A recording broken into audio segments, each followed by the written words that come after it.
Route 616, your home for all things Marvel main continuity. Hello, everybody. This is Ryan, otherwise known as RJ Epic One here, and we are back for episode 3 of Route 616. This should be a fun episode. There's a lot of big topics and comics we'll be talking about. I am back with I'm going to say both of my co-hosts now. We have Bill and Dan, so I guess Bill will introduce Dan you has first. earned full co-host status. Yeah, Hi, Dan. I'm Bill. I'll take it. I'm good with that. We're professionals, as you guys can tell. We know what we're fucking doing. But yeah. That's what the past hour was about, eh? Oh yeah. For a little bit of transparency with anybody who might be listening, I just spent like a whole hour trying to figure out how to get my audio track to actually record. So we've been waiting around for a while trying to get this episode recorded, but here we are. And I at my spent that age, time drinking, so this will go well. Ooh. and I'm old, so God knows how much of my life I have left you wasted. Yeah, we might have. I might have just wasted precious time of Dan's life. Yeah, you did. It's horrible. So today's episode we have some really fun comics to talk about. We have a lot of it is Journey into Mystery related, as we'll be covering issues 83 through 85. We also have. Oh, here we go. Again, professionals. Incredible Hulk issue number 3 will be covered. Fantastic Four issues number 6 and 7. And Tales to Astonish issue number 35 will all be covered in this episode. And first, we're going to start off with the classic Journey into Mystery issue number 83. A little bit of an important issue. Just a bit. Yeah, just a bit. This one, this story is called The Stoneman from Saturn. We have Stan Lee and Jack Kirby at the helm again. Larry Lieber is apparently co-writing with Stan, so that's Got to get cool. the brother in there somehow. For those who don't know, Stan Lee's real last name is Stan Lieber. There we go. So then we also have Joe Sano inking and helping Jack on the cover art as well. And Artie Simic's back lettering, of course. Probably doesn't get any credit that he deserves, but Artie Simic, great Now, creator. shitting on the letterer kind of becomes a thing. So am I like the official letterer of this little podcast? You know, the target of your ire? Yeah, pretty much. Okay. Just for anyone out there listening, just so you know, aside from the odd way that all three of us got to know each other, these two hate me because I'm a DC fan. Right? You know, just to rehash the fact that I have taste in comics and they don't. Bold words from someone on a Marvel podcast. Sleeping with the enemy, buddy. That's all it is. We just we let Dan hear out of pity. No, I'm just kidding. That's cold. That's cold. I mean, we had a moral imperative to show that Ragman does in fact have a fan. Okay, look, guys, enough with picking on Ragman. Oh my God. You go was a after Spider-Man, great I go title. after Ragman. You know how this works. This Yeah, is but Ragman was worth reading. This is the type of banter you should be prepared for. Listen to this podcast. You know, well, you guys are getting set up. I'm going to enthrall people with a little story of how the three of us ended up doing this. Sure. A few years back, we live in an area of Nova Scotia that's sort of sparsely populated. So there's just some small towns and things like that. And one of the small towns has a comic shop run by a rather unique human being. Well, I had worked at the comic shop, giving the guy a hand, setting it up and things like that. But then I left. And when things got weird for me in my life, I went back to working there, for a couple of days a week. And that's where I got to meet Bill. Bill was the guy sitting behind the cash, smiling at everybody and hoping no one would actually speak to him. Right? Playing with his magic cards. And Bill and I got to know each other, even though we're very different human beings from each other. And then there was this young whippersnipper who did the comics for the store. who kind of came into this fold on our weekend, working situation by the name of Ryan. And Bill and I were actually happy to see him because although Bill and I both love comics, we both don't really understand the physical comic layout nowadays. It's very different than it was when I was collecting comics in the 70s.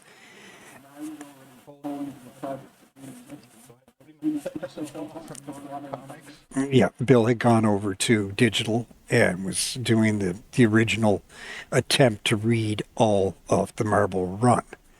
So, Ryan came along and sort of dragged us kicking and screaming into the modern world of comic books and things like that. It's not that we don't have a lot of experience in it, just not a lot of experience in the current, more modern Marvel, DC, etc. So that's how we get to know each other. It's kind of odd, but it works. If you're ever wondering why three very different people can do a podcast together about something in common, this is it. Three very different people of three very different generations as well. Literally. Yeah, kind of funny how that works out. Yeah, you do. You have three different generations. Just everything about each of us is very different from the other. And under normal circumstances, we probably wouldn't do more than just smile and nod at each other as we're walking down the street without thinking about it. But we all ended up sort of in the same boat. And here we are paddling desperately, trying not to sink. And now we can't get rid of each other. And here we are. Pretty much. That's the way it goes. I'm stuck with a couple of Spider-Man fans. I don't know what I did wrong in a past life, but obviously I was Hitler or something. Root for Liverpool? Okay, you do not go there. You're a Manchester United fan. You have no grounds to get cocky right now. And on that note, before we fully get into football talk... we better stop this now or we'll be on it for 2 hours. Oh, we will. We will. We already might be anyway, we'll see. But anyways... We'll save that for a different podcast. We're here to talk about Journey into Mystery 83 for our first comic of the day. Of course, this is mostly known for the first appearance of Thor, which is great. Thor is one of my personal favorites. He's obviously well known now, but he wasn't always one of their top heroes. But Thor is one of my guys. Love me some Thor comics, especially some more recent ones. Jason Aaron's run comes to mind. I had never actually read any Thor before I started this, and it's consistently been one of my favorites. Great to hear. We have Gore, who is the only appearance of that character here. We have the most important character of the bunch, as Bill made a joke to us before we went live. We have Korg's first appearance, who we'll see is not identified by name in the story, but he does end up coming back. Margus's first appearance, not identified by name, also reappears down the line. They appear in the same Hulk issue. I can't believe they actually brought those characters back. Way down the... I mean, neither, because they suck here. But they do. The antagonists in this issue really do not matter. They don't. This is literally just about meeting Thor and learning how his powers work and blah, blah, blah, as we'll see here. I'm going to do the summary for this first one, I think, so here we go. Thor, the mighty Thor the Mighty. They don't call him the Mighty Thor yet. They call him Thor the Mighty on the first page here. Thor the Mighty and the Stone Man from Saturn. And we just see Thor in the opening page here, and he's like, the legend has come true. By the will of the gods, I am alive. I am invincible. I am Thor. Then we have a couple little panels in the left corner here where we're introduced to Dr. Blake, who will learn by full name. Oh, no, he does say Dr. Donald Blake in one of the panels. Yeah. So his name's Dr. Donald Blake, and he is walking... He's in American vacation in Europe, and he's just walking along in Norway. The land. Oh yes, it says Norway here. Yes. We have to establish Donald Blake's entire personality as established in the comics. He's lame. Yeah. And not the modern sense of, not cool. But he walks with a limp. And this is clearly his entire personality, because they mention it every time you see Don Blake. And nothing else about him ever comes up. Yeah, Don Blake is a lame weakling. That's about So he's it. actually lame in the other sense too. Oh yes. Okay. So we see a flying saucer behind Donald Blake, which we then see land, and they these creatures come out and they're like, last year on Earth, the atmosphere is so different, blah blah blah. The atmosphere, but here in this oxygen atmosphere, our strength is greater, so they establish right away that these creatures from another planet have a greater strength because of the Earth's atmosphere. So obviously, we're drawing some Superman parallels almost here. Well, We see Thor originally was Marvel's Superman. yes, Like, they gave it the loosest trappings of Norse mythology, but he was written to basically be Superman with a hammer. Thor becomes more entrenched in the Norse mythology aspects as time goes along, but at the start it's more of a bland situation. We see one of the stone men from Saturn, as we come to know them by, lift a tree right from the ground. They talk about how their bodies are invulnerable in their stone form, and they can jump from greatest heights and not take any harm. Faster than a speeding bullet. We see them bring out the weapons that they use on a tree and it disappears. So they're very powerful weapons. It looks like. Yeah, so if, look, it's a bird, it's a plane, it's a Superman wannabe. Yeah. I mean, Okay, just saying. that's entirely what Thor is. It's just they tried to give a reason why someone would be Superman. Well, it does actually make sense. Yeah. And it's not terrible despite being a Superman clone. Like, he gets way better once they actually embrace the Norse mythology side of things.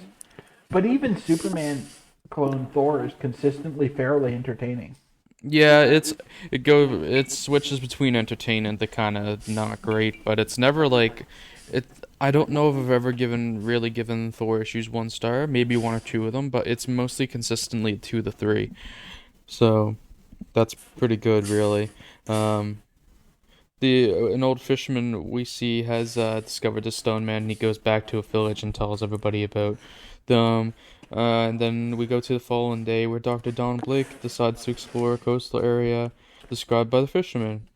Don Blake sees the aliens, and he accidentally steps on a twig, and then has the stoneman chasing them. He tries to run away but can't because, he's lame. He trips with his cane, falling over a cliff, so he has to go down and grab his cane. And he ends up in a cave. Inside this cave, he gets trapped behind a stone, and he can't move because he's a little weak Doctor Boy, Don Blake. And he finds an opening in the wall where he finds a gnarled wooden stick, as he says, and he wonders if he can use it as a lever to move the boulder that is in his way. So he tries to put the stick underneath the rock to move it. Seems like a bold plan, and then he suddenly strikes the stick on the boulder, and all of a sudden, whoa, he's transforming. And we see that the transformation, it's the stick starts changing shape, and there's fiery kind of lightning bolt type of transformation going on here. They kind of play around with that a bit. And the cane has become a hammer, and there are words inscribed on the hammer, and it says, whosoever holds this hammer, if he be worthy, shall possess the power of Thor. Thor! He's like, Thor, the legendary god of thunder, the mightiest warrior of all mythology. This is his hammer, and I am Thor. So, here we are. We have Thor now. Yes, at this point, even in Thor form, he's still Don Blake. He hasn't become actually Thor yet. Yeah, there's not really a complete separation of the two yet, which is interesting, to say the least. There's a lot of the Thor mythos that people would know from the movies that's not established yet. Like, at this point, Mjolnir can be lifted by anyone who's strong enough. They say only Thor is strong enough, but it's literally physical strength that's the limiting factor, not enchantment. actually wordiness as it becomes later. The wordiness just gives you the power to look like Thor and channel lightning and so, but not to actually handle the hammer. That comes along Right away. actually quite a ways. Oh. Right away, Don Blake displays his new power as Thor and picks up the boulder he previously couldn't move. He's very, very strong, of course, one of the main attributes of Thor. He exits the cave, and then remember, he changes back to Don Blake, and he's normal once more. He's like, but how? What caused it? Wait, the inscription on the hammer. Whoever holds. So this is where he learns that he has to hold his hammer to actually be Thor. And if I let go of it in about 60 seconds, I revert back to my normal self. That becomes a big storytelling device going forward. That he has to hold. Yeah, that's a plot point for about 5 years. Yeah, he has. If he lets go of his hammer for more than a minute, he turns back to Dr. Donald Blake. Which is quite depressing. I have nothing to say about that. The legends also say that the hammer is enchanted. Whenever Thor hurls it from him, it must return. So we're just going through Thor's powers now, which is the most important part of this issue, and actually the most fun part about this issue, because like we said, the antagonists suck. So we see his hammer return to him. It's funny too. They teach us all these rules, and then most of them are forgotten within 5 issues. Oh yes. Especially the ones we get into here soon, where he learns what the different amount of hammer thumps get him. Yeah. But his hammer returns to him when he flings it. He says also the hammer is invincible, nothing can resist it. We see him throw the hammer right through a tree. And then, with his blood boiling with excitement, the transformed doctor continues his experiment. He's like, by stamping the handle twice on the ground, I can create rain or snow, which soon grow into a raging tornado. All the power of the storm is for Thor's to command. And then he's like, merely by stamping the handle 3 times, he can end the storm by stamping the handle 3 times on the ground. I think this gets used once more. Probably. And he's like, but if I should stamp it but once, the hammer changes back into a cane, and I once again become Dr. Don Blake. So they lay out how many different times you gotta thump the handle of the hammer for certain things to happen. They kind of let go of that very fast, as we've been saying.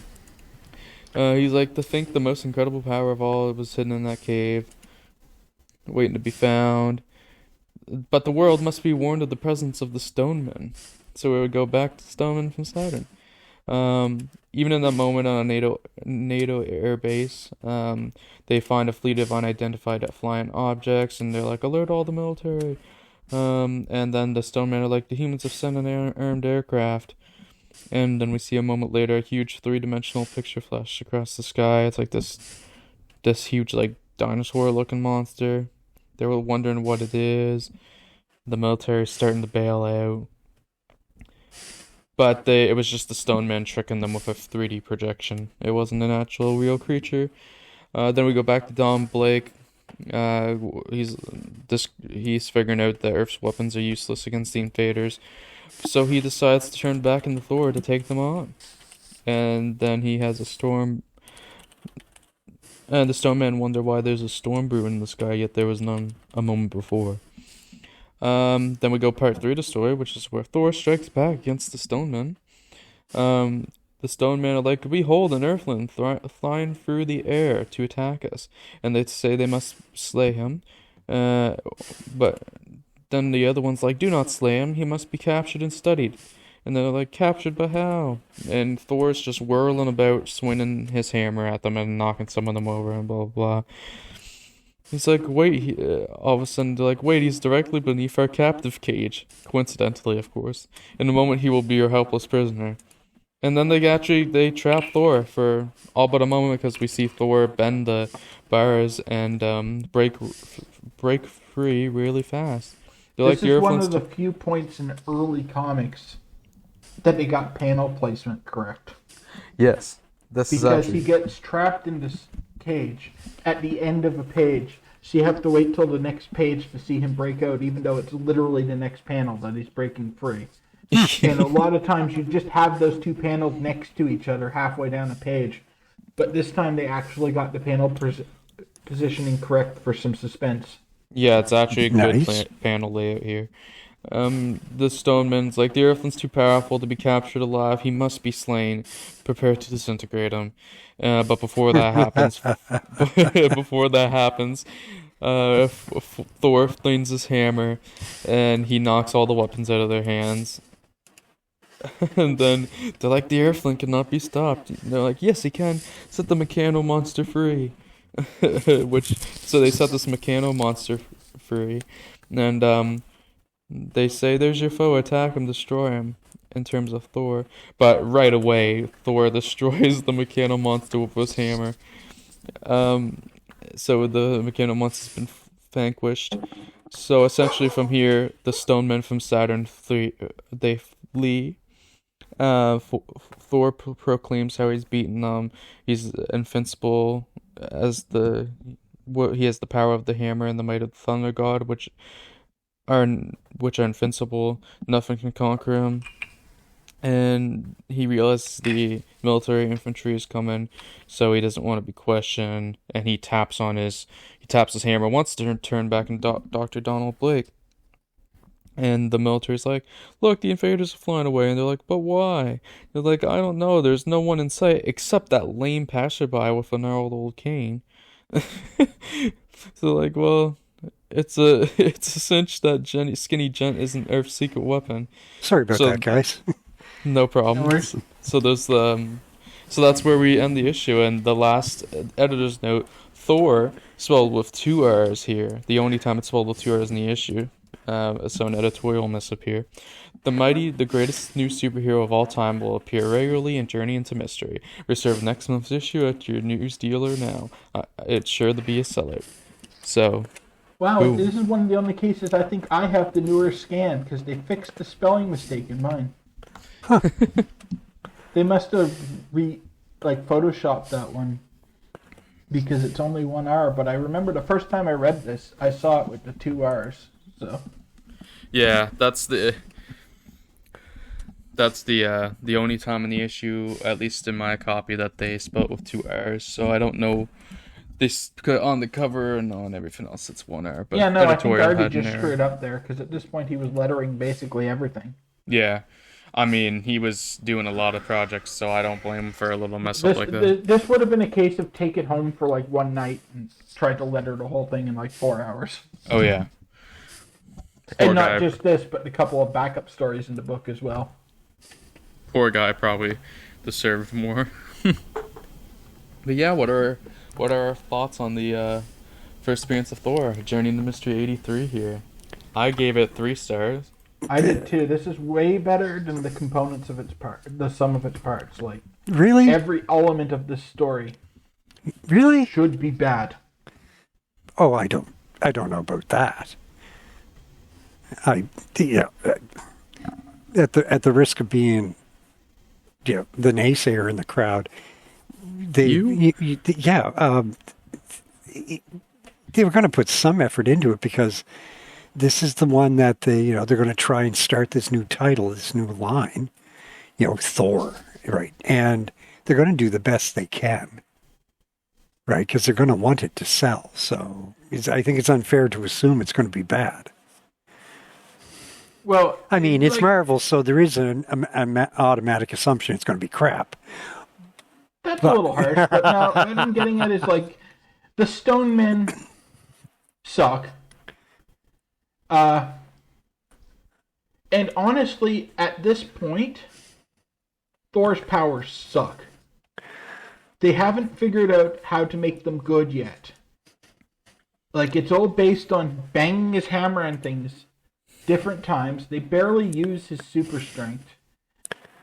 They don't have the Norse tie-in yet to the Norse pantheon.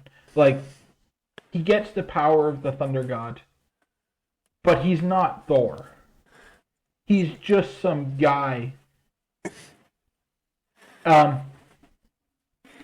He doesn't actually fight the Stone Men even, really. Like, that's not so much this issue is the way comics were written at the time, where they didn't really do fights.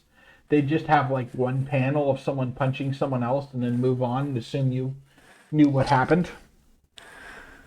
Yeah. But looking at the components, I shouldn't like this, but I really do. It's quite good. Yeah, this shouldn't work, but it does. Mainly because I think we've mentioned how the antagonists were weak, but considering some of the other antagonists going on, they weren't as bad as it could have been. And it's not like it was just a basic commie plot, unlike the next issue. So, I was just gonna say, just wait. So, it wasn't as bad as it could have been, but the main intrigue is seeing where Thor is in his first appearance. And honestly, it might be a bit of an elevated rating based on the intrigue that we would have seeing where Thor is. But I think the three stars. Obviously, they did put some effort into this, like Dan was saying, because they address at the end of the issue. He's gonna be in Journey in the Mystery and going forward. So great, they had some plans to use him. So Yeah. And I think Larry really helped with toning back a bit of Stan's pretension in it, because this read much easier than a lot of the other comics at the time that were just written by Stan. Okay. Yeah. No, that's a good point. In some recent entries in the order I've read, Stan's pretension has really been showing up more than than it had in some previous instances. But Yeah. He was getting awful wordy and thinking he was more clever with his use of language than he was with some of those Hulk issues. And then in this, it's just like, this was a nice, fast, easy read, which allowed for when the story's not super deep, if it's an easy read, it can be quite fun. Whereas if you have to sit there and work at reading it, it becomes just a slog and painfully boring, even if the story components are exactly the same. Yeah, I just, and again, this is just me, but I don't think it was always, for them at least at this stage in Marvel's, development, that infancy, it was always you could say. infancy, that it was always just a matter of throwing everything at the wall and seeing what stuck. I think there was an understanding that they had a direction in mind that they were going to go, and they were really just experimenting a little bit, but they had every reason to put some serious effort into, this title, Thor, specifically the superhero, being good, because there were other comic companies out there with superheroes. Yeah, they definitely, this one, they knew they were writing a superhero. Right, yeah. And they wanted it to be good in an ongoing story, which they haven't had since Fantastic Four was the only other thing they were doing at this point. Yeah, Hulk, they had no clue what they were doing. We'll see the first of many major reboots on Hulk coming up. Yeah, I really do think you're being a little unfair. Yeah.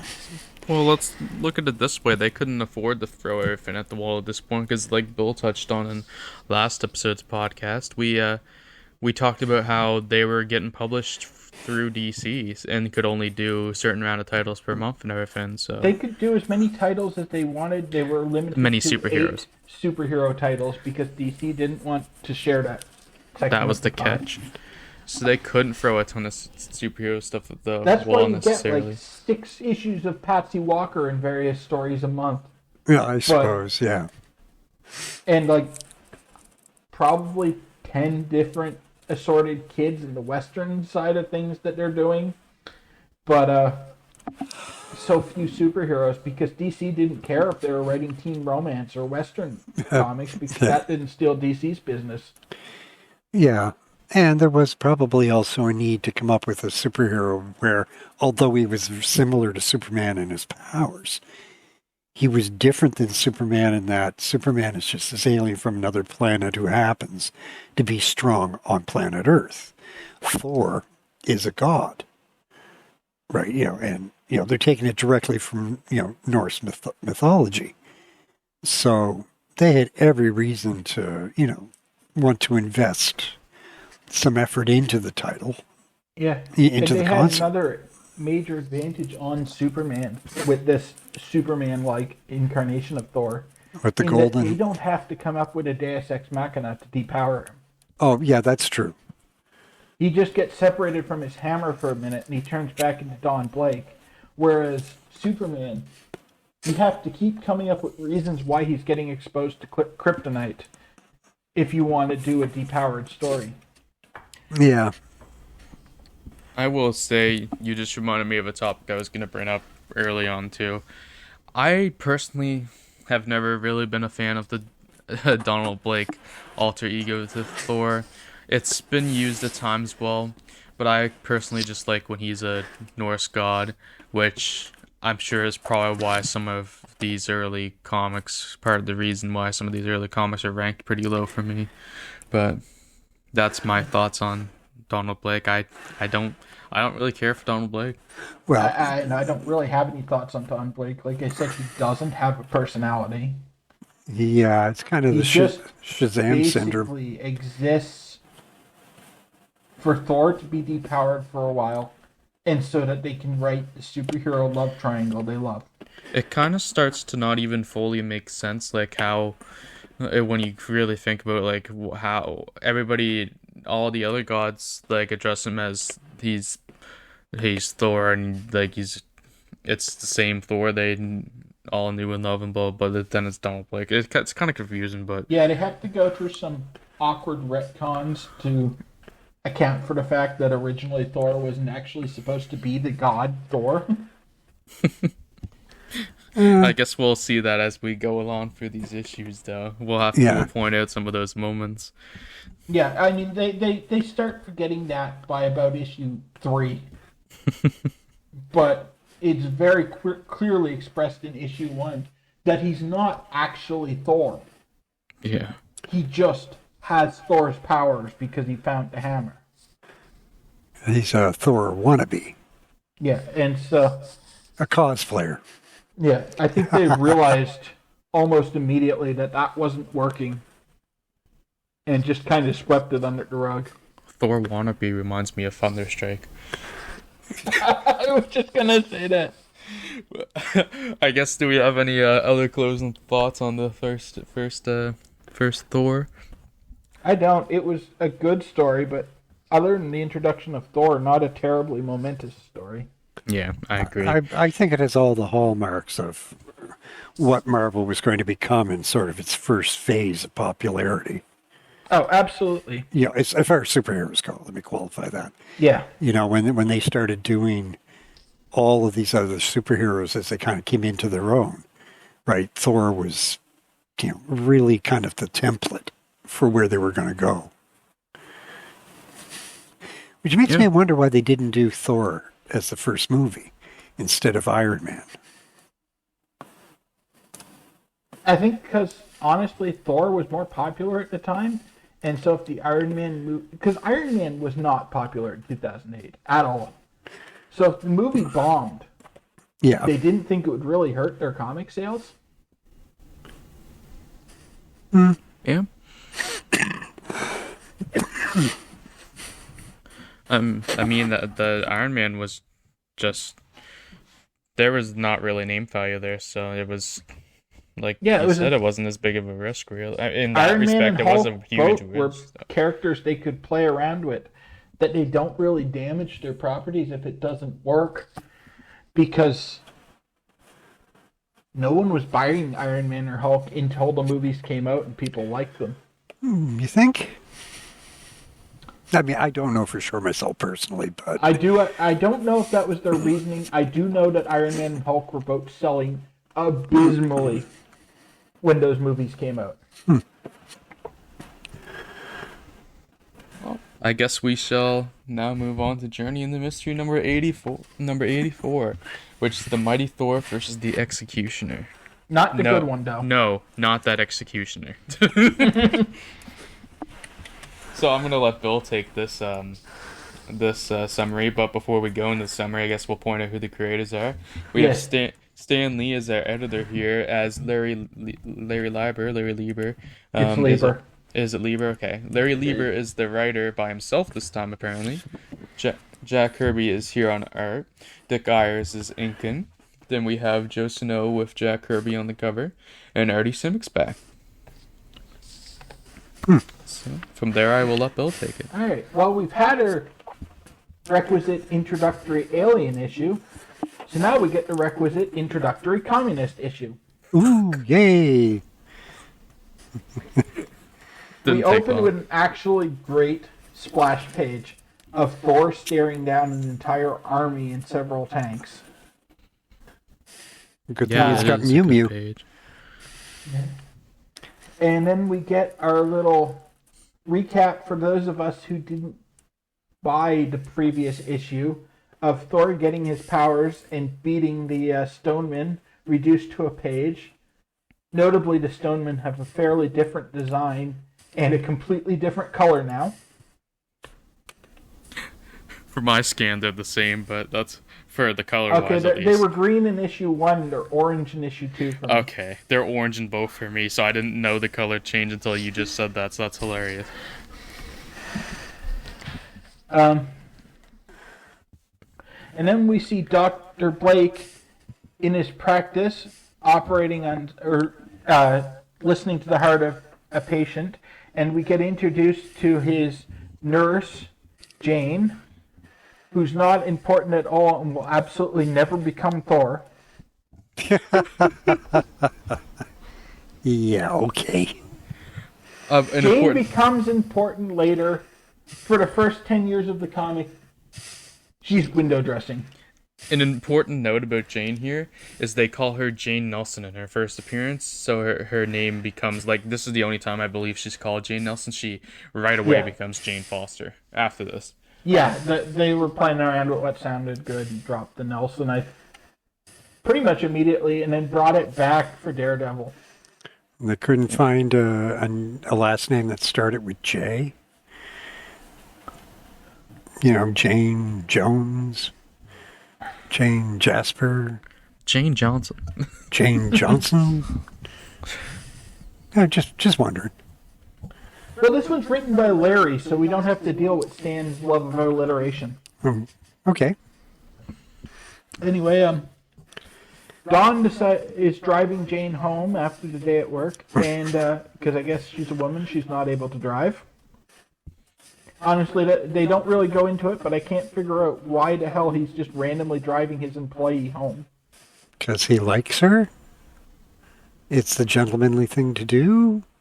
Yeah, but they don't go into any of that. It's just like, they don't even talk to each other. He's just driving her home. It's a little and they're gentle both thinking exposition? about how nice it would be if they loved the other person, or if the other person loved them the way they do. But since he's lame, he can't impose that on someone. And she's like, if only he'd act, but he's on it, but he's too stodgy, so... We're already setting up the Marvel love triangle. And we cut to a medical meeting where they're discussing the shortage of medical help in the country of San Diablo, which is generic Central or South American country of the issue, because at this point they're still not comfortable using real countries.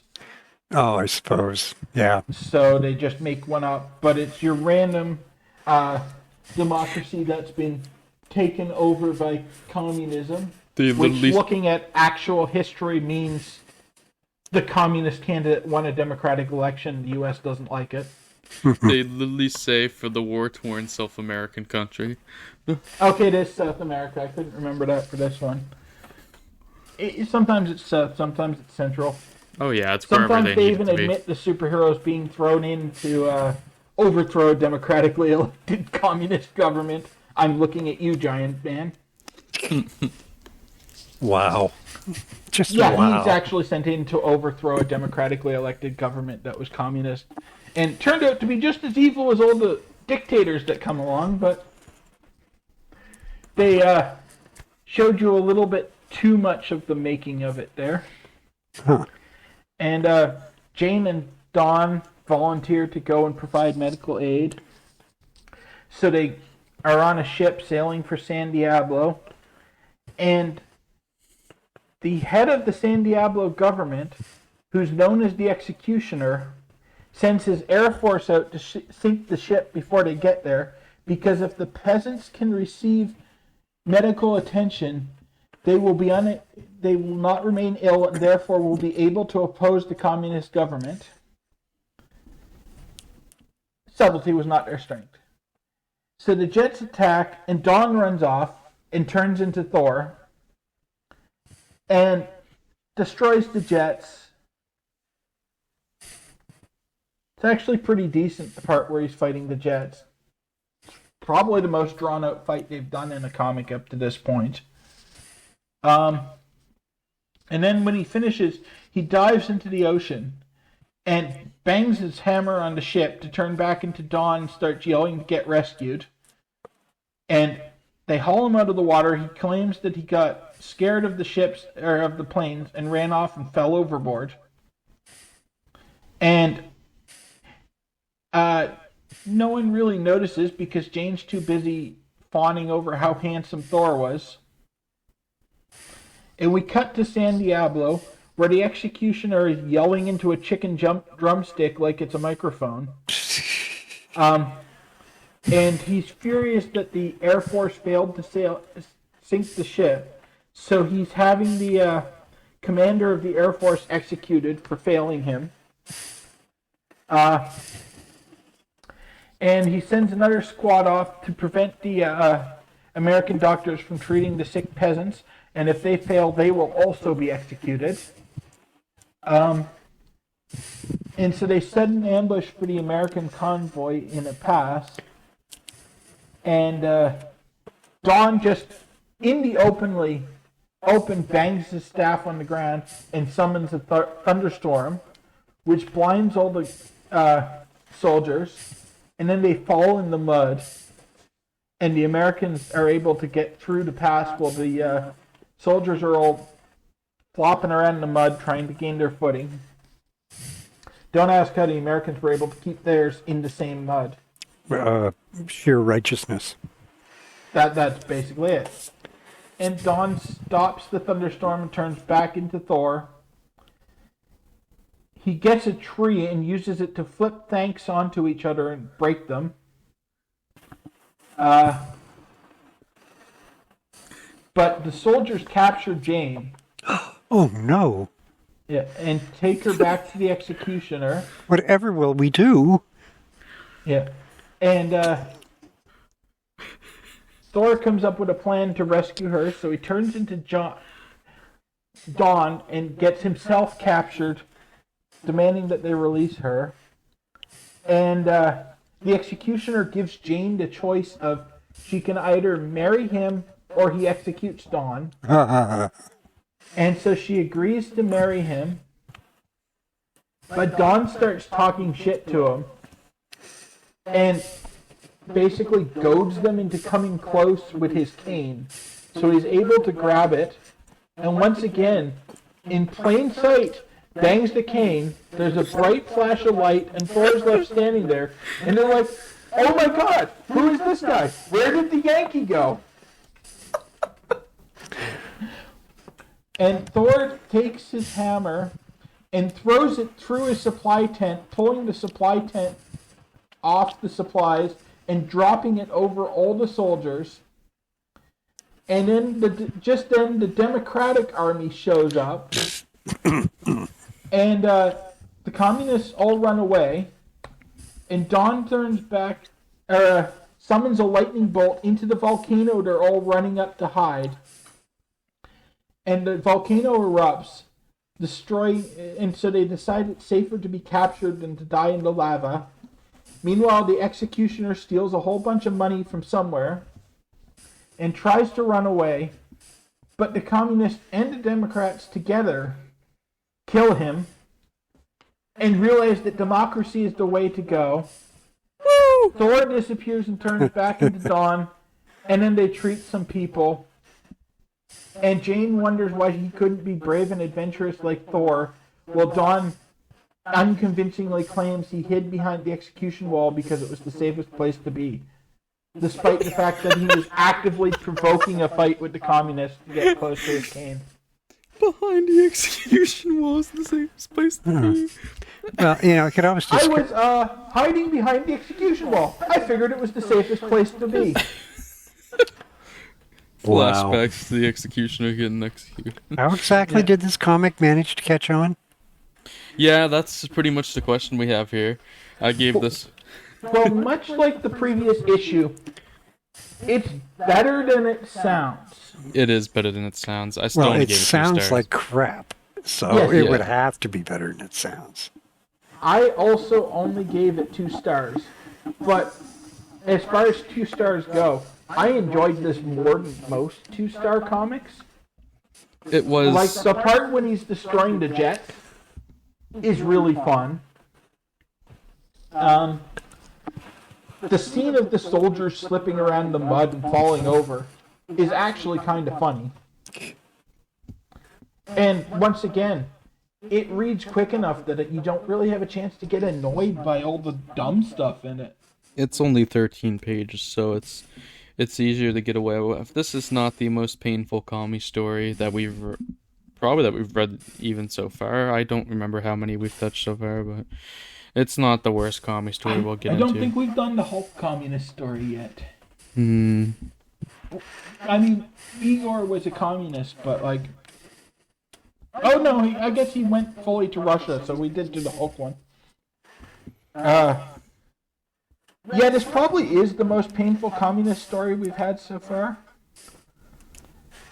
But that's not going to last. There are far more painful communist stories to come. Then compared to what's coming, this is not the most painful, so... but yeah, so in terms of characters in this issue, we already talked. This is Jane Foster's first appearance. It's Jane Nelson in the first one. Miss Jones appears, only appearance, so goodbye. Dr. Graham's first appearance, he appears later on in Thor in issue 394, so we have a while to wait for him. The Executioner appears, and we saw him get killed, so he doesn't come back. But yeah, that's about it for characters. Yeah, this is an utterly inconsequential Yeah, comic. you could essentially skip this issue. The only thing that's important about this issue really is that Jane's introduced. Yeah, that's literally it. And she's not an important character, like you said, for a decade or more, so... Yeah, I think the only value she's provided up to like 1975 is that she's gotten kidnapped on 2 separate occasions to drive the plot forward. That was good of her, I think, considering the inherent risks. Maybe 3 times, actually, now that I think about it. They kind of blur together, but yeah, she is utterly inconsequential for decades. There is, you do see it a lot in the 60s, 70s comics, where all the side characters in Marvel are just completely pointless. Right? They rarely have ever moved the plot forward unless they were their plight was a motivation to the hero. Pretty much, yeah. There was no actual interaction. Although, to be fair, the fact that old Donnie there has the hots for her does help. It would help if they didn't do the exact same love triangle with Pepper Potts and several other female side characters. It's just like the Marvel formula is that you have the female side character that loves the hero, but of course the hero can't love her because they're the hero and they're supposed to be bigger than that. But then their civilian identity does love the female character, but they can't do anything with it because they know they're the hero, and they just do this over and over again. You just gave me Ant-Man and Wasp flashback. Yeah, Wasp isn't as bad because she at least gets to be a hero and eventually forces Hank to admit it, but they do it with everyone. And then with Iron Man, it gets even more complicated because they toss Happy Hogan into the equation. Yeah. Actually, the Iron Man X one's probably the best of all of them. Well, it's also, in terms of the character of Tony Stark, that kind of story also kind of fits the most too. So Yeah. But it's literally early on. It's the exact same thing as Don Blake, because Don Blake's like, oh, I can't tell her because of my leg, and how can she love a lame man? And then you've got Matt Murdock. Oh, I can't tell her because of my eyes, and how can she love a blind man? And then you've got Tony Stark. Oh, I can't tell her because of my heart, and how can she love a guy with a bad heart? Wow. Again. Wow. yeah, there's a lot of painful storytelling This that is faces the early. problem with all the comics being written by the same person. Yeah. Yeah. There was a lot of, I don't want to say repetition so much as a lot of carbon copy stories. Yeah. Like, Stan is very creative. But no matter who you are, if you're writing 6-8 comics a month, every month, you're gonna start running dry on ideas and have to recycle stuff. That's true.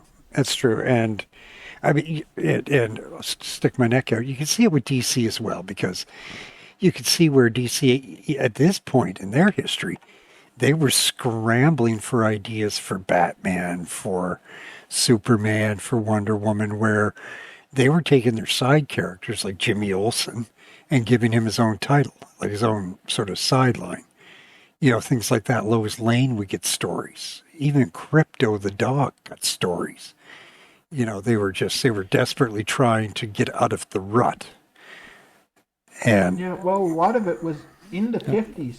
I had to bite my People tongue. didn't want superheroes. no, they were living during the Cold War, you know, and the world was just, it's one of the reasons Walt Disney was so popular in the theaters and on television, because it gave you a chance to escape the reality that you were living in, where if you were in school, you know, you were being taught to hide under the desk in case the town fire alarms went off, because it might be a nuclear attack. You know, it was not wine and vinyl like they try and, you know, tell us now. The 50s were not the most pleasant era to live in. You know, and, you know, the 60s weren't a whole lot better. Right, you know, Yeah, the 60s is when people got sick of living that way, and you started seeing the big changes. yeah, but even then, you know, they introduced the draft for Vietnam, you know, in the late 60s, I think. And, you know, you people needed an escape. And that's what comic books represented for a lot of people, was, you know, your dreams. And it wasn't just superheroes. There were a lot of comics about a lot of things. But it was people's, you know, ability to sort of, a bit of escapism, where, you know, kids could go, oh, if only I was a superhero, and they could identify with the superheroes. And, you know, there was Superboy, right? And kids could go, oh, I could be Superboy. You know, I could be Batman's sidekick, things like that. And, you know, comic books served a purpose, which I think they still serve today. It's not just about, you know, good art or fun stories. It's about being able to step away from the, you know, brutal reality that some of us end up living in sometimes. Yeah. Or even just to provide a commentary on it, because a lot of times some of the political commentary, and so they can slip into comic books. Yes. They couldn't get away with other mediums, but people ignore it in comics because they assume they're inconsequential. That's Like, true. I remember That's in true. the 70s, they literally had a comic where they implied strongly that Richard Nixon was leading the villains, and it ends with him killing himself. Yeah. I didn't You know never that. Yeah. 100% see his face to see that it's Richard Nixon, but it's the President of the United States. And through all the comics before and after that, the President of the United States has always been the actual president at the time, up until very modern, where they've started to play around with actually having established characters in their canon become political leaders. I suppose. So the only real conclusion you can draw is that no, this was Nixon. And they just couldn't show it as such. I suppose. Because when this comic came out, JFK was president. And there was a narrative at this time that communism in any form was bad. The Cuban Missile Crisis would have been roughly about this time as well. I'm not sure if it was May or June or July. But the Cuban Missile Crisis would have been happening around this time as well. And that was released in July, so no matter which of those months it was, it would have been now. Yeah, and that was a terrifying time for everybody, in the Western Hemisphere. There was, the Russians and the Americans going to go to war, over Cuba and the missiles that were being placed there.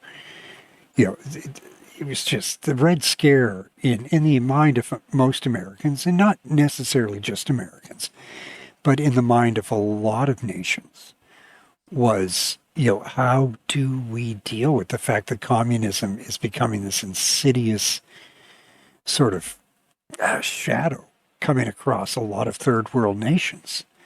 What can we do to protect ourselves and to stop this from, infringing on our borders, infringing on our politics?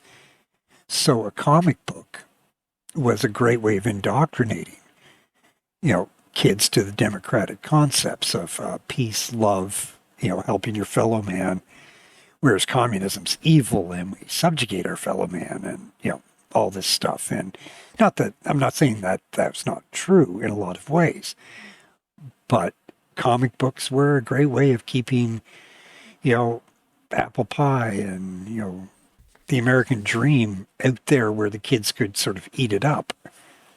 Oh, yeah, because stuff like The Executioner at the end, turning up with literal bags of cash and trying to run away, is just pure propaganda. Oh, absolutely. But it's not necessarily untrue because, Cuba had just... That's the way a lot of those governments actually operated. Yeah, but, Cuba had undergone a revolution just, a few years before this issue came out. And Castro had taken over the government, and it was a communist-style government. And it scared the crap out of the Americans because the first thing that Castro did was, create an alliance with Russia. There had been overtures to the U.S., but they were spurned because he was communist. And so he turned to the Russians. Yeah, that you do. Exactly. It's not that he didn't try to reach out to the U.S., but they just basically told him to go F himself. Yeah, and once they did that, he had to go to the Russians because he's, what is it, 80 miles off the coast of Florida? Something like that, yeah. Yeah. And, he went to the Russians. They helped to a point, not a lot, but they did help him. And that was a terrifying thing for Americans. And in my opinion, justifiably so. I don't necessarily agree with everything that happened that the Americans did, the Bay of Pigs being one of them. But this comic came out literally at the height of the Red Scare. Yeah. I make fun of a lot of the tropes because they've aged so very poorly. But looking at it for an artifact of its time, yes, it's not really that bad of a comic. Like, it's a propaganda comic. It's being written to big up the Americans and make the communists look bad. Yeah. But they did exactly the same thing during World War II. And people don't look nearly as negatively on those ones because we still don't like the Nazis. Yeah, and that is very true. Moved on to a point where people are largely, with Ukraine, it's kind of spinning back, but for a while there, people were largely apathetic towards the former Russian countries, so there's Yeah. like the former Soviet countries, so there's not really the same animosity that That's right. masks a lot of the poorly executed elements of the propaganda. Yeah, because it wasn't many years after this that Nixon, did go to China. I think it was only probably about 7, 8 years when Nixon visited China, when Khrushchev visited the United States. And, there was not so much an understanding as a willingness to keep things from going too far. And because of that, comics did sort of mature as they weren't looking for other ways to have, antagonists. Yeah, the communists completely disappear until things start going badly in Vietnam. Yeah. Not that they ever went good in Vietnam, but yeah, in the early 70s, I personally vividly recall watching the news and, the nightly updates on what's going on in Vietnam. It was on the news.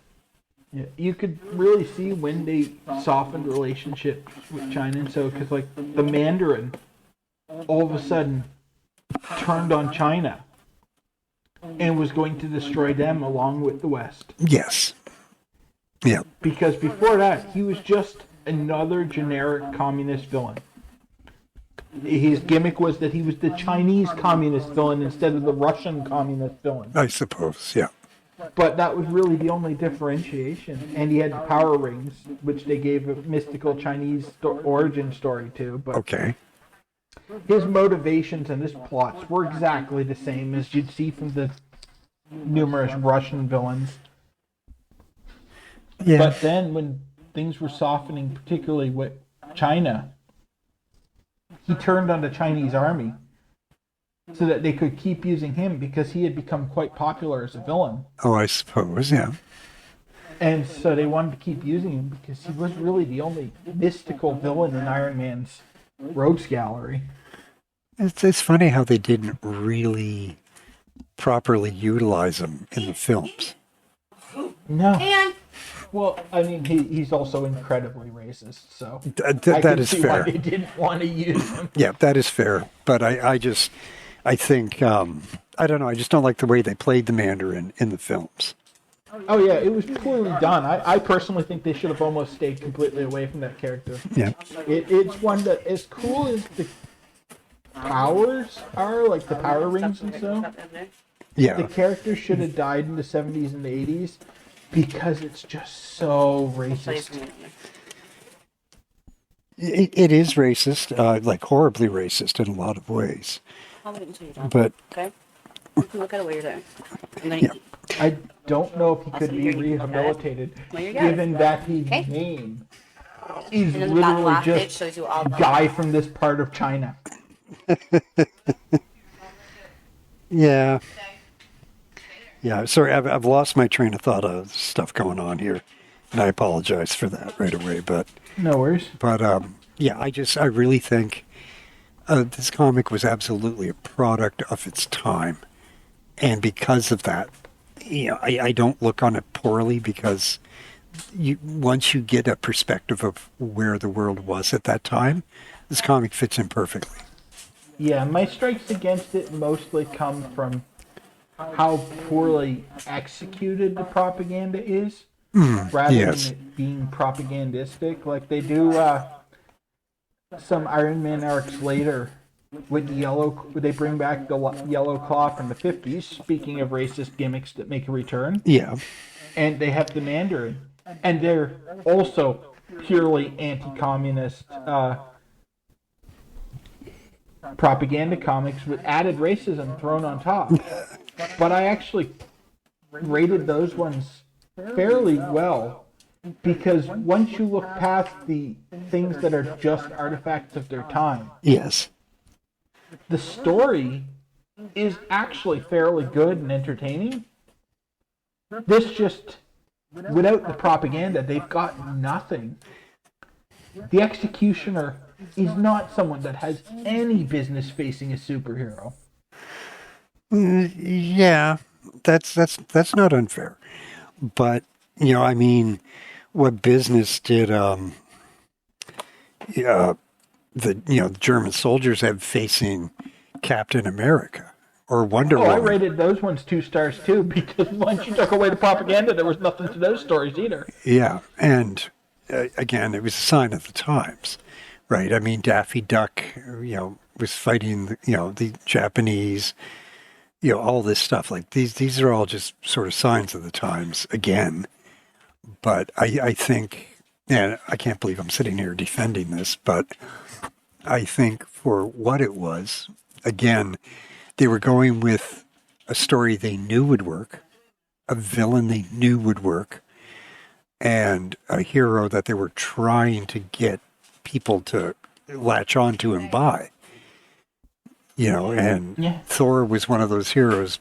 I can't speak for Spider-Man, but Thor was one of those heroes that kids would go, wow, this is so cool, because he's not just your typical, demi-human. He's a god, Yeah. and he's come down to earth to help us. Yeah. I joke about how basically every new character in this era, within their first 3 issues, will have one issue where they fight aliens and one issue where they fight communists. Yeah, But there's a reason for that. Those are the villains that work. People at the time enjoyed sci-fi stories about aliens yes, and were worried about the communists. yes, So you use those 2 elements in your book, and people are going to read it because they get something they already know they like. And it's a good way to introduce your new character and try to get people liking that. yep. If you look at the media of the time, all throughout the 1950s and into the 1960s, there were films, The Beast from 20,000 Phantoms, Godzilla, all were genetically mutated because of nuclear testing, stuff like that. And, the Hulk fits right in with that. Right? It was just, at the time, they were still learning the effects of, atomic weapons.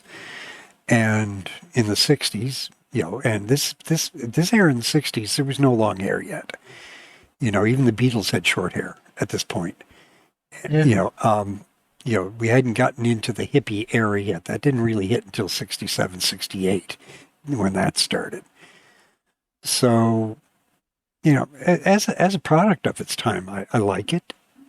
Probably more than Spider-Man. I don't like Spider-Man for a plethora of reasons, but I didn't mind Thor back then because I think he was Jack Kirby and Stan Lee flexing their creative muscles.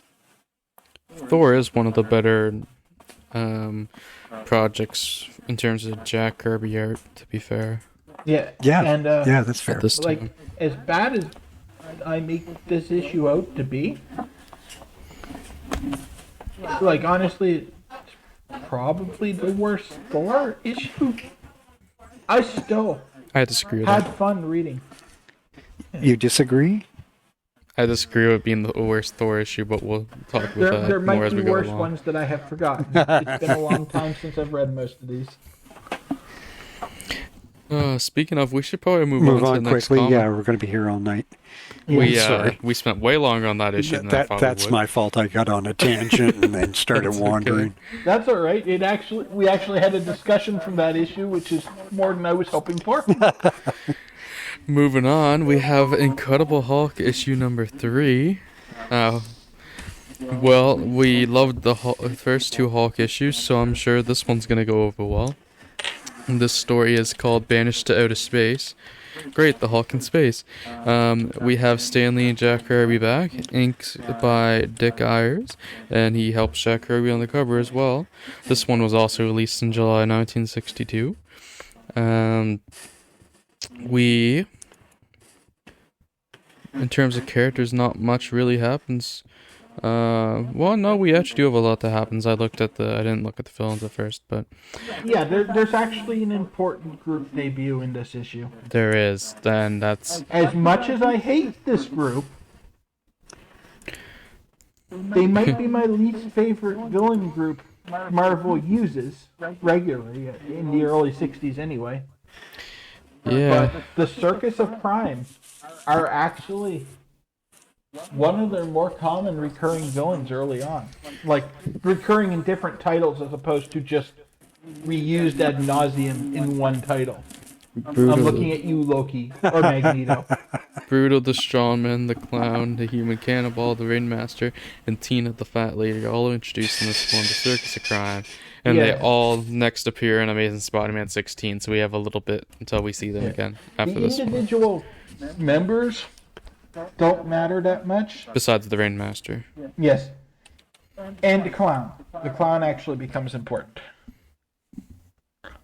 But it's more the entire entity of the Circus of Crime that matters. Polly also has her first appearance in this one, and she never appears again, so thanks for coming. And at that notice, I guess we'll jump in the Hulk, and I'll give myself the pleasures of giving the summary this time. All right, have fun with that. The first half of this story is really good. Yeah, that's kind of. Unfortunately, it's not a 12-page story. Yeah, that's a common problem with Hulk. That's what happened last time with the first two issues. If these Hulk issues were just half the length, they would actually be pretty decent. But Or yet they do a again, thing where he fights a Russian. yet again we fall into the trap. So we have the Hulk banished to outer space. We open up where we ended off last issue. Some continuity, holy shit. We have where we see Hulk in the cave with Rick Jones still making sure that the rock formation that Bruce Banner set up to entrap the Hulk overnight is staying in place, and once Rick Jones is satisfied that it's working, he leaves so he can actually get sleep like a human needs.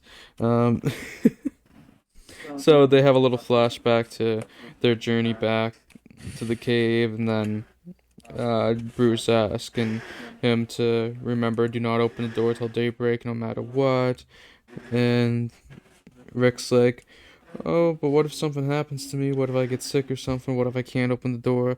And Bruce is like, well, that's just a chance we have to take. And then they show the transition from the Hulk, from Bruce Banner into the Hulk. Then we see Rick Jones satisfied that the Hulk is imprisoned. He finally leaves so he can get some sleep. But suddenly he is confronted by some U.S. military from the base that Dr. Bruce Banner works on. They take him back to talk to Thunderbolt Ross, and they tracked Rick Jones down to try. They figure they get Rick Jones, then Rick Jones will lead them to the Hulk. So they're talking about. They say how they want him to bring the Hulk to them, and then Rick Jones is like, cool, mister, nothing can make me ride on the Hulk. And Thunderbolt's like, look, son, this is bigger than you or me. This involves the security of the United States. And they talk about the plan, blah, blah, blah. He's like, out there's a launching pad with America's newest, most important missile, and it must be tested, but there isn't a man living who could stand the force of its G-pull except for the Hulk. And we want the Hulk to ride the rocket in the interest of national security. And then there's a silence, and Rick Jones is thinking over it. He's like, well, if it's something that our country needs, how can I refuse? He's like, I gotta bring the Hulk here if I can. So then Rick Jones immediately goes back to base, starts opening the contraption that keeps the Hulk contained. But then Hulk just actually breaks out of it anyway, and he breaks the contraption as Rick Jones starts to open it. So there goes the contraption to hold him in for now. And he's like, you boy, you locked me in the cell, you pay for that now. Because remember, Hulk speaks in this first run. So Rick Jones starts running, and leading the Hulk away. So, apparently the Hulk is not as fast as him in this. And they reach the installation, with the Hulk shambling. We see them, lining up the missile. They line up some... they got some weapons lined up to shoot at him and everything. And we see Hulk knock a big vehicle over. They're like, General Ross, he's coming. The lad is leading him straight toward the missile.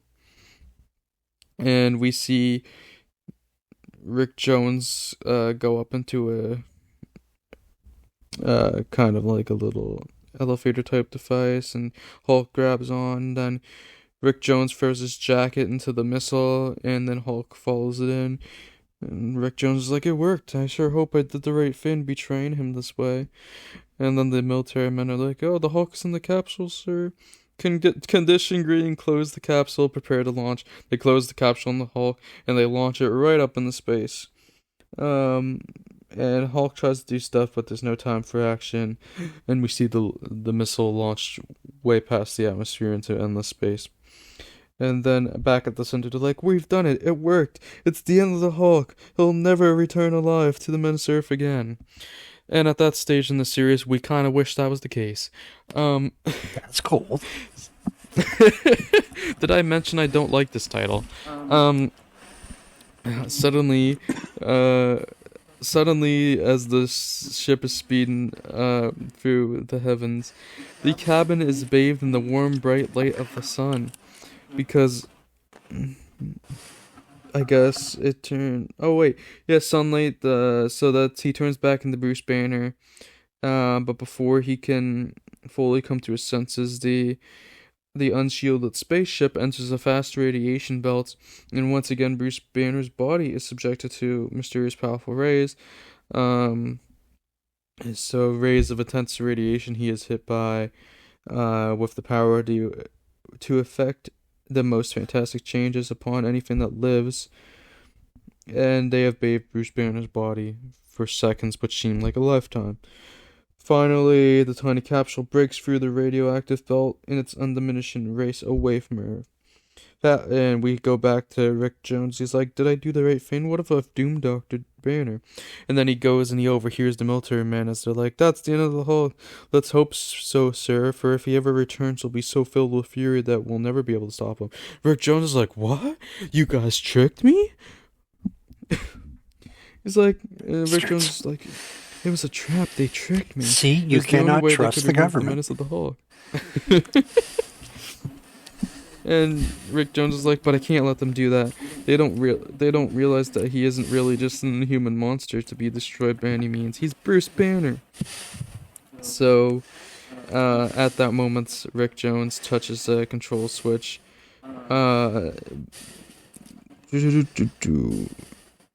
Which causes the radiation which the ship has absorbed to travel many, many miles back to Earth and delivered through an electric shock to Rick Jones. Wow. Which is important going forward here. At this point, you remember everything you know about how the Hulk works?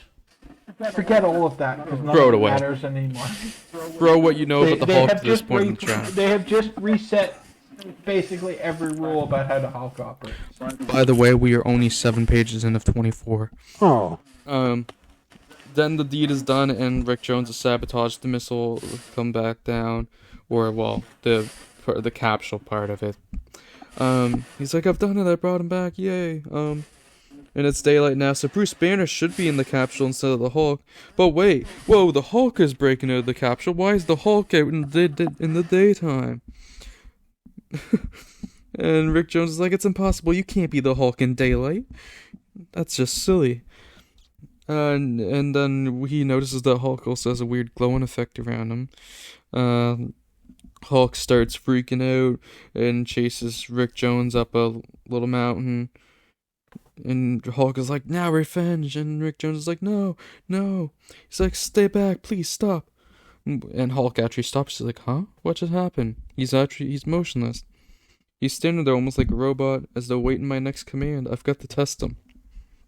And this is where we find out that Rick Jones can command the Hulk now. And that's what the radiation rays when he messed with the switch did.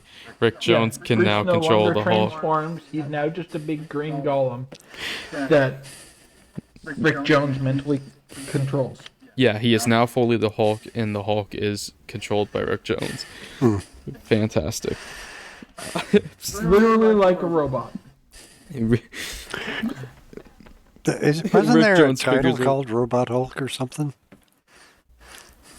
I wouldn't be shocked. Oh, just throwing that out Put it there. in terms that Dan will understand, since it's both really old and DC. This is Oh. now Hugh Hazard and his Iron Man. Oh dear. Yes, you see what we're dealing with. Yeah. Rick Jones figured out what happened, how the shock when he pulled that switch caused this. It's like somehow in some way I'll never understand the current ran from the Hulk, but to me, yeah, I don't understand it either, Rick Jones, but here we are. Rick Jones is like, what about Dr. Banner? When will he change back, or will he ever change back? He's like, there's my Does dad, and anybody he's gotta care? Yeah, that too. He's like, I've got to figure this out. But he's like, stay there, Hulk, while I get some shut-eye, so Rick Jones needs some sleep. But he wakes up a few minutes later and is like, wait, the Hulk is gone. And this is the part we see a rampage in Hulk, and this is the part where we learn that Rick Jones can't control the Hulk while he's asleep, so Rick Jones has to stay awake to control the Hulk, or else he'll become a rampaged Hulk again. Wow. I keep saying wow, but like, wow. Yeah, this is not good wow, but it's definitely wow. Yeah. Some troops. I can't believe I gave this 2 stars. That might be too kind. Some troops show up, and Rick Jones is like, Hulk, we've got to get out of here. Do you hear me? Get out of here fast. And Hulk's like, I hear. And he picks Rick Jones up and he flies. He jumps away, which is pretty much like they're flying. Well, Rick Jones literally says we're flying, but it's technically Hulk can only just do big jumps, so they fly away, as they say, and Rick Jones gets him back down to the base, which suddenly has a... Thank God Rick Jones was somehow able to replace that huge steel ramrod so that he can contain the Hulk again. At least he mentions that he replaced it. Oh yeah, Yeah. that's fair. I At was least. half expecting it was just going to be back and nothing was going to be said about how it got there. And they were just going to assume that we forgot the Hulk broke it earlier. I'm surprised that didn't happen. Through the night, Rick Jones sits outside of the concrete wall that the Hulk is behind, and he's afraid to fall asleep, so, yeah, Rick Jones isn't sleeping anytime soon because he's afraid the Hulk is, gonna go into rampage. But we then turn the page and we see Rick Jones sits against the cold dank wall. He's fighting desperately to try not to fall asleep. But then he does, his thoughts race back to the beginning. Oh, this is where we get another recap of the Hulk's origin. Uh-huh. But kind of a little bit more from Rick Jones's perspective this time. We kind of get to see how before Rick Jones was caught up in all this, and then like he gave his life up to Bruce Banner. Essentially, we saw how he was just a teenager that was taken up a bit by a couple of the teenagers to drive up into this test area, and blah blah. But so we get the origin again, but from Rick Jones's perspective. In my scans, we get a bit of a Grey Hawk again during the origin retelling, but I'm sure Well, that's only 'cause my he's end. fully green. That's only yours because he's fully green for the entire time in mine. Yeah, so they were playing around with that on the Marvel Unlimited. Yeah, when they here. recolored it for Marvel Unlimited, they fixed the consistency issue. And then they even show how they go up. They kind of just catches up to everything, and how even to earlier at the beginning of this issue where Bruce Banner's like, yeah, don't let me out of here unless it's daytime, and then Bruce Banner again. Then we come to with all of this flashing through Rick Jones's memory as he sits against the dungeon door frantically praying that he will stay awake, because if he falls asleep, as he's starting to do now, then the Hulk, being more powerful than ever now, who knows that the massive concrete door will hold, and we see the Hulk starts bamming on the door. And then we flip the page and get our first taste of the Rainmaster and his... the Rainmaster and the rest of the Circus of Crime. So we I've go... gotta say, their introduction, not the splash panel, but the panel where you don't know, the page where you don't know what's happening, and they're just setting the they're introducing you Set to on the scene. the consequences of the circuits of crimes activities, is actually a really good page and really creepy. It is. It's very underrated, and it gives off big creepy vibes. So what Bill's talking about here is we're done on a page where we see like these abandoned looking towns that are all messy of the streets, and then we see there is people in this town, but they aren't moving or doing anything. Like they're completely in a trance, and there's not a flicker of movement at all or anything. It turns And out then these turns out that it's actually just a town full of mannequins because they're warming up for the really bad Indiana Jones Crystal Skull movie. Okay, that would be a better explanation than the one we're actually given, but this page is still good. The detectives are like, if only we could find a clue, any little thing to go on. And one of them's like, wait a minute, maybe there is something. Look at this. And he pulls out a poster of the circus. He's like, every town that's been hit so far has had the same circus poster displayed in the street. It's a slim lead, but we'd better check it out. Oh, it's the autumn people. And we see, the scene now changes. We visit the main tent of the Rainmaster Circus, which is what it's called here. Huh. And the Rainmaster's like, watch me closely every minute. Do not take your eyes off me for a second. And I guarantee that you will see wonders such as you have never seen before. And we see he's got a little like hypnotic trance logo on his hat. And we learn that's what's happening to these towns that the circus has gone to. The Rainmaster is putting everybody in a hypnotic trance. And that's why these towns are left like they are after the circus leaves. And they are doing this because the circus is actually just pulling these huge heists where they're making off of all these different things of art and furniture, and they're just making loads of cash by doing these big heists through the cities that they go through after Ringmaster and puts everybody in a hypnotic trance. But we go back to Hulk and Rick Jones. And he's like, and Rick Jones celebrates. Well, he doesn't celebrate, but he's like, oh, I managed to make it all night. Then give the Hulk a chance to run wild. But what do I do now? He's like, guess I'll go visit my Aunt Polly. So that's the Polly I mentioned earlier, for whose only appearance this is. Poor Aunt Polly didn't get any more moments to shine and down the line. And Aunt Polly's like, land sakes, boy, it's been ages since I've seen you. Where have you been? He's like, I've been real busy, Aunt Polly. Now, didn't Rick literally have no family 2 issues ago, and that's why he was perfectly willing to start hanging out with a scientist twice his age all the time? Shh. Don't question that.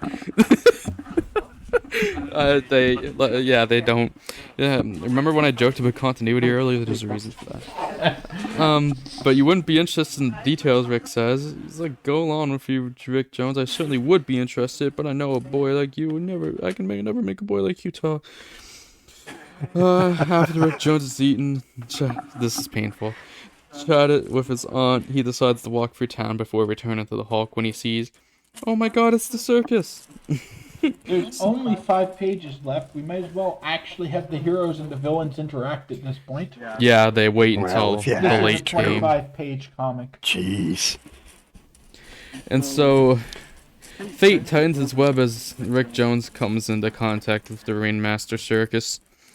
And then we see the Rainmaster do his hypnotic shit on the crowd, and Rick Jones is in the crowd, so now Rick Jones is in a hypnotic trance, and because he's in a hypnotic trance, that sets the Hulk free. So we see, well, it sets the Hulk free, but also Hulk knows that Rick Jones is in danger. So Rick Jones actually calls out to the Hulk using his thoughts, so he's still in control of the Hulk through his thoughts when he's awake here. So Hulk then comes to rescue him, essentially. So Hulk smashes through the circus tent. And look, there's someone who the Ringmaster didn't hypnotize. Just aim me towards the human cannonball. Gets shot into Hulk with a Mjolnir-like hammer. This is actually great. And gets knocked out of the tent. We just see the human cannonball flying towards the Hulk with the hammer up, and the Hulk's winding up for a big punch. And then the next panel is the top of the tent ripping open and human cannonball flying straight up into space. He hit that down triangle uppercut on him. Well, it must have been man. Hulk smash. Yeah.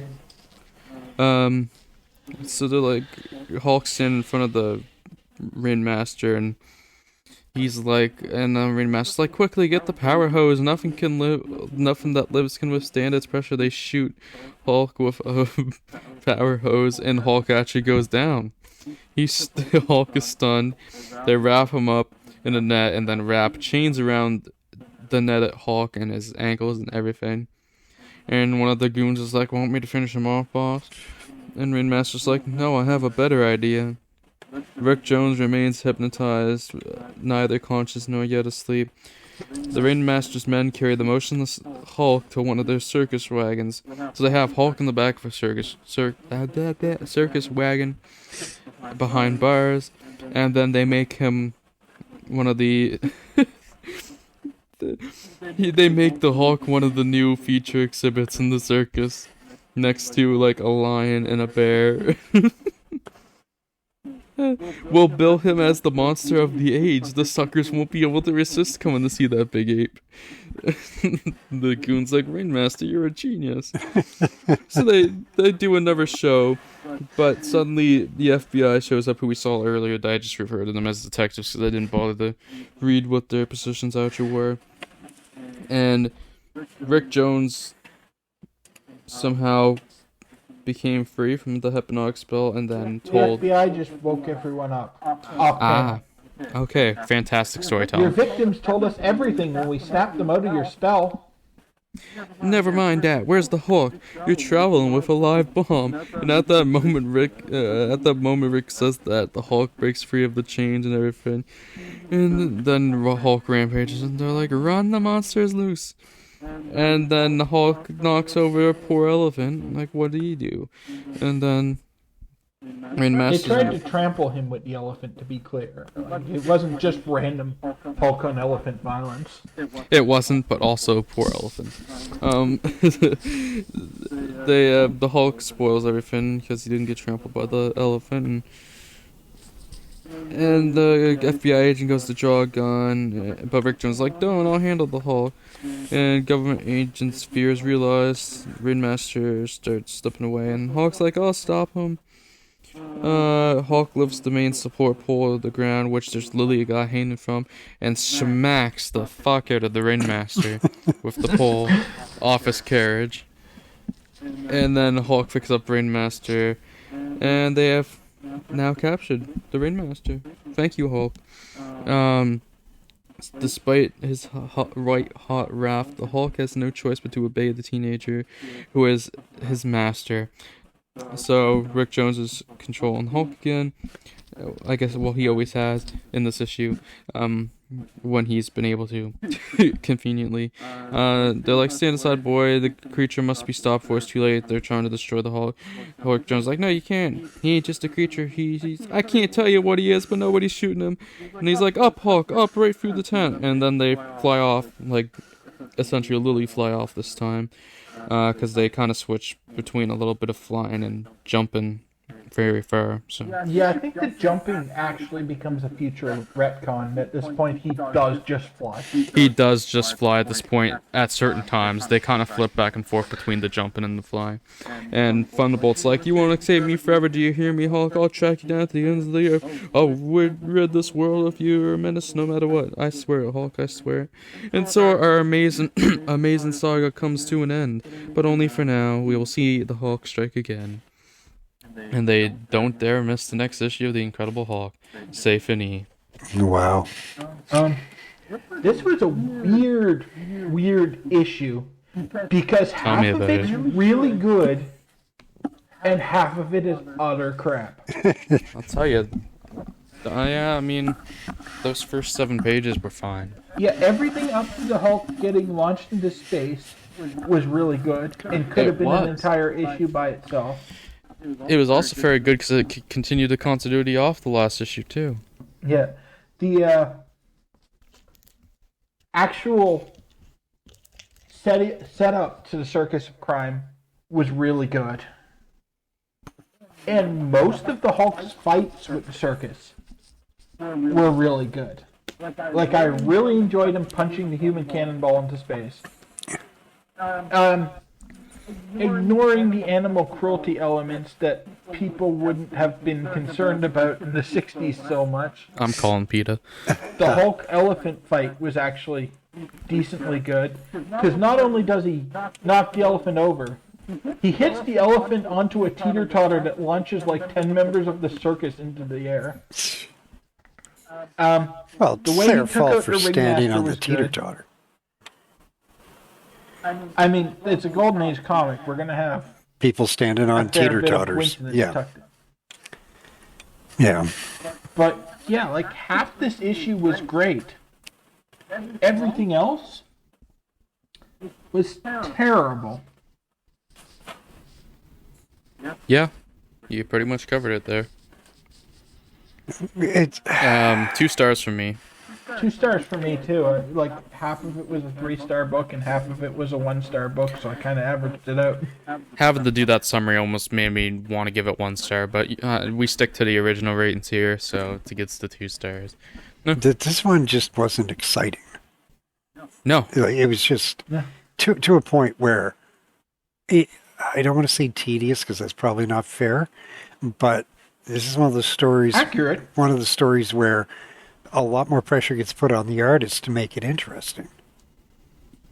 Yeah. You know, if the artist is just cranking it out, it's going to be a boring story. Yeah. Honestly, this could have been fine as 3 books, too. Yeah, because it's a lot Like, of if they story. had done an issue up to Hulk being with Hulk being tricked into going into the rocket ship and ended with him in space, and then the next issue would like build up to Rick getting caught by the Circus of Crime, and then you have him using the Hulk to get free, capture the circus, and then some fallout for the 3rd issue. They could be 3 decent stories. But by smushing them all together into one story, it just got so much worse. Yeah, Because nothing had time to breathe. yeah, it's just so much And- crap. They obviously realized some kind of problem with their format and that these are one big story broken up into parts in 24-page stories, because for the next couple issues, we have each of the next 2 issues have 2 stories in an issue instead of one big story. So they changed the format up, which we will discuss the pros and cons of that, and It's starting with the next success. episode. The next book has the best story of this Hulk run. And then also one of the worst. The worst story of this Hulk run. Which is pretty impressive that you can have the worst and best fin of the run all in one book. Which we'll talk about in the next episode. What other thoughts? Do we have any other thoughts about the Incredible Hulk number 3? Not really. No. Just overall, I never really mentioned why I don't like the Circus of Crime, which I probably should go into. Oh, The sure. main problem I run into is the same problem with the generic communist villains. Other than the Ringmaster's hypnosis, they're just circus people. They have no superpowers. And yet they constantly get thrown up against superheroes. And it doesn't work because there's no real feeling of the hero being in danger. Yeah, I'm probably the closest it gets to working would probably be when they're like facing Spider-Man. Maybe besides that, Well, it doesn't. I don't know. I want to throw one thing in there. If you take, say, like Thor, throw him up against a ringmaster, and the ringmaster hypnotizes him, then Thor becomes a puppet for the bad guys. Yeah. Right. They actually You know. did do a good, like, little 3-part Thor arc with the Circus of Crime well into the future that I really enjoy. Yeah, I'm thinking. Precisely because Thor is A, depowered, and B, gets hypnotized by the Ringmaster. Yeah, I'm just thinking, like, for these superheroes, the best villains don't necessarily have to be super villains. They just need to be a villain that has a way to get through sort of the superhero's armor in some way, whether it's physical or mental. Yeah. And that's why Calendar Man is Batman's best villain. And, like, That I'm was not even touching cold. Where did that come from? What the actual F was that about? There's some serious sour grapes going on here. yeah, someone's salty today. They really are. But, yeah, like, Ringmaster works. Yeah, The problems, the rest of them don't have that way to get through. true. So what inevitably happens is the hero of the book breaks through Ringmaster's hypnosis, and you just get 5 pages of various circus people getting tossed around. Yeah, but I guess my point was just simply that I think the Ringmaster's a good villain. Right. Yeah, I don't mind the Ringmaster. I don't like the circus No. as a whole. No. Part of it's that I'm half convinced that Stan Lee's never actually been to a circus. That's fair. Much like any time he uses a movie as a plot device, I'm fairly certain he has no clue how movies are made. Probably not, yeah. I'm sure he's been to a circus. It's called the Marvel Bullpen. I think that's a baseball thing. It is. Anyways, I should mention that we've been going for an hour and 40 minutes. Yeah. So- So I think on that note, it's time to move on to Fantastic Four #6. The issue I kept forgetting we were covering in this episode. Oh yeah, we have that one too. And this issue, this story is called Captives of the Deadly Duo. Stan Lee and Jack Kirby, of course, inked by Dick Ayers, and he helps Jack on the cover art as well. Stan Goldberg is the colorist in this one, and Artie Simic is back for lettering. Characters, we have first appearances of Harry and Pete and Tommy, only appearances for all 3 of them. Besides that, we'll talk about who else is in the issue as we cover it, and I'm going to let Bill tackle this summary. Alright. As mentioned, this is Fantastic Four #6, and on the cover, we already get spoiled to the villains of the piece. The last 2 villains we've encountered in Fantastic Four, Doctor Doom and Submariner. And we open with the Human Torch flying through New York. They do a thing that they were working on for a while to try to really sell the fantastical nature of various heroes by having people on the street being amazed by seeing their powers. While they're marveling at the Human Torch, the Invisible Woman uses her powers to elbow her way through the crowd. I'm not sure how being invisible helps with that, but it does. As she enters the Baxter building, she mentions that the Torch had been scouting for Doom, and that's why she's rushing in. She shows up. They waste a whole page on how the elevator works in the book. Clearly, this was a 19-page story that they were stretching for 20 pages.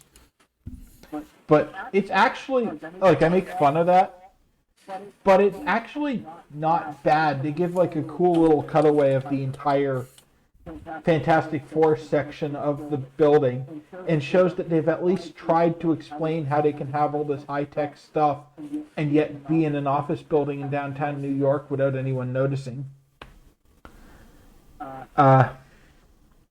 So we get together. They have an interlude where they're consoling a sick kid in a hospital with Reed's stretching powers, and Thing gets a letter from another key debut that's not revealed in the characters, but it's the first mention of the Yancey Street Gang. That's true. Thing's longtime antagonists. I don't believe we ever actually see the Yancey Street Gang, but they're routinely picking on Thing. And so in this case, he decides to get back at them by taking a 6-inch thick block of titanium steel I think Stan was supposed to pick one, but he didn't. And rolling it into a ball and mailing it back to them. I hope he did that cash on delivery. And mentioned how he'd really like to test his strength against the Submariner, just because we need to remember that he exists too. And since he's mentioned, we immediately see him frolicking with a pod of dolphins. And Doom flies by in a jet. They start fighting. And Doom calms him down and talks him into teaming up to take out the Fantastic Four. Submariner doesn't want to do anything that'll hurt Sue, but Doom convinces him that he's just going after the rest of them. So Namor agrees to go along. Well, it's to defeat the Fantastic Four and then all of mankind. Whoa. Yes. That's true. They do want to conquer the world. They go to Namor's undersea, air-filled structure that he lives in this issue. I don't know why he lives in an air-filled structure, since he's canonically been established since 1939 to do better in water. But anyway, we get a recap of his origin. Then Doom gives him the full sales pitch, and they agree to team up.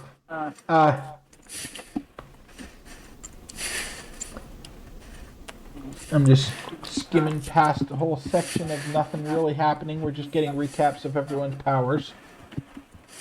Namor heads to New York City, and we cut back to the Fantastic Four, where Bobby has discovered Sue's secret.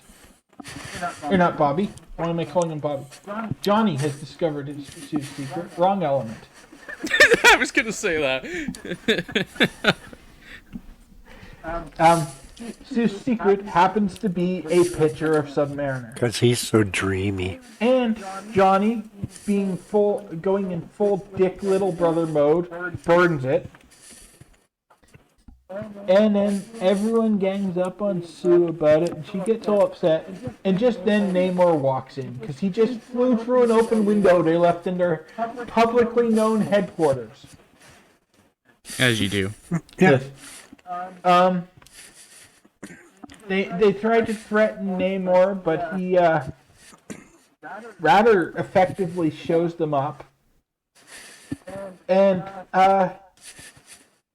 they're all getting ready to fight him, as he's like saying that he's mostly just there to try to be friends with Sue.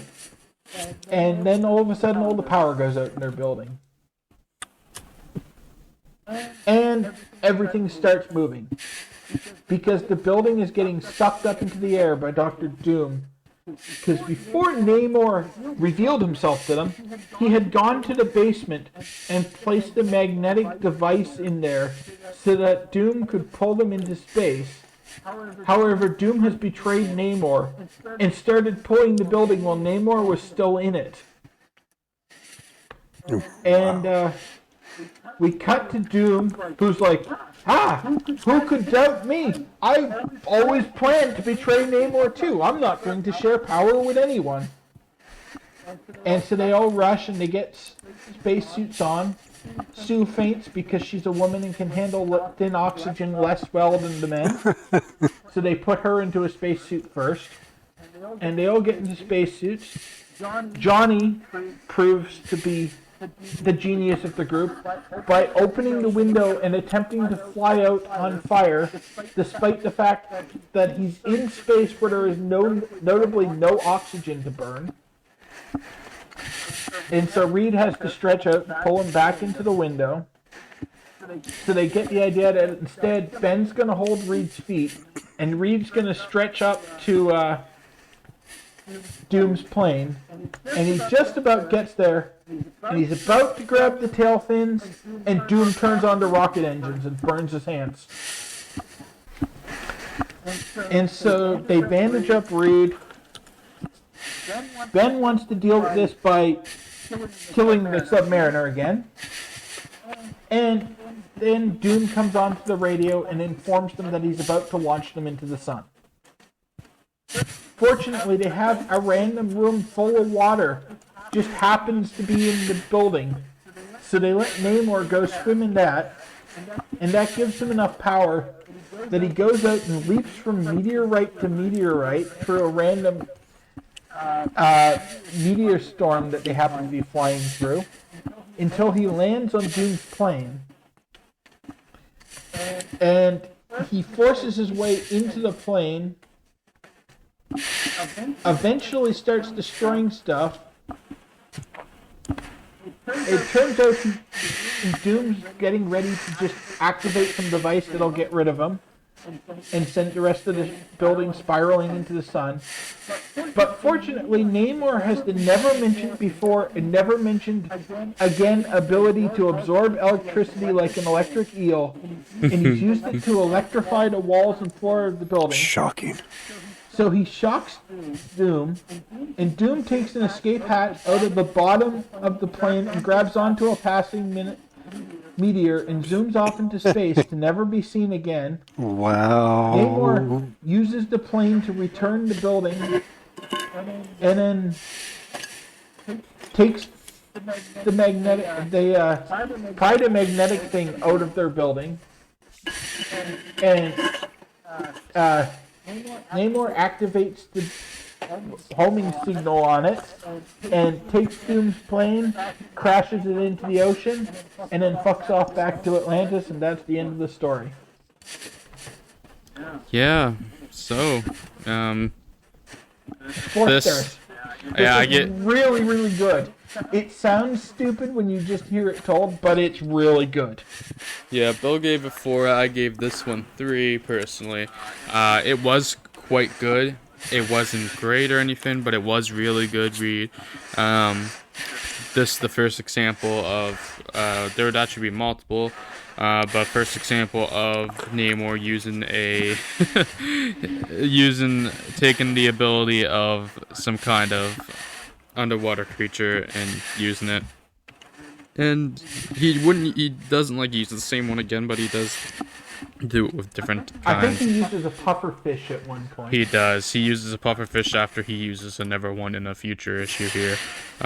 So there's at least 2 more cases of it to come, but yeah. I mean, pretty good issue. Doom and Namor teaming up, the best characters so far that have been introduced. It makes sense. It's great that Doom turned on Namor. Makes sense.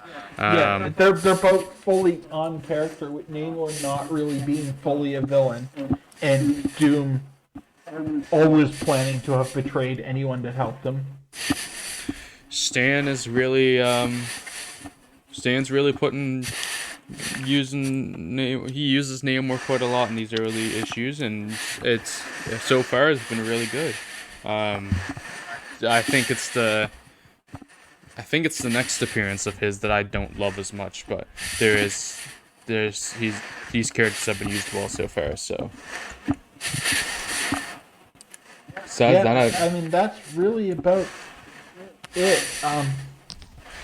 Out of everything we've covered so far, this actually might be the one comic of this whole episode that I might recommend reading the most, honestly. Yeah, hands down, this is the best of this issue. This little chunk we're covering today. Really? Saying that, I think I gave I actually give the next story a higher rating, but I would probably even still say that this issue of Fantastic Four is more worth reading. But we'll kind of talk about that more when we get into the next story. It's one of the only comics from the era to have shades of gray. Yeah. Because Namor's not really a villain, but kind of is. And the Fantastic Four are split on whether or not he's actually evil. Like Sue keeps pointing out that he's not really a bad guy. He's just suffering and lashing out because he's in pain. And that's a remarkable level of nuance for a comic published in 1962. Yeah. But yet, despite this being a really, really good comic, there's not much to talk about from it. It's just characters we've already seen doing things we've pretty much already seen them do. Like, I think it was better than either Doom or Namor's first appearances, but it doesn't give a lot to talk about. I had Doom's appearance rated higher than this one, but I did too, but I think that was partially historical significance of the first appearance. Because I believe I enjoyed this one more.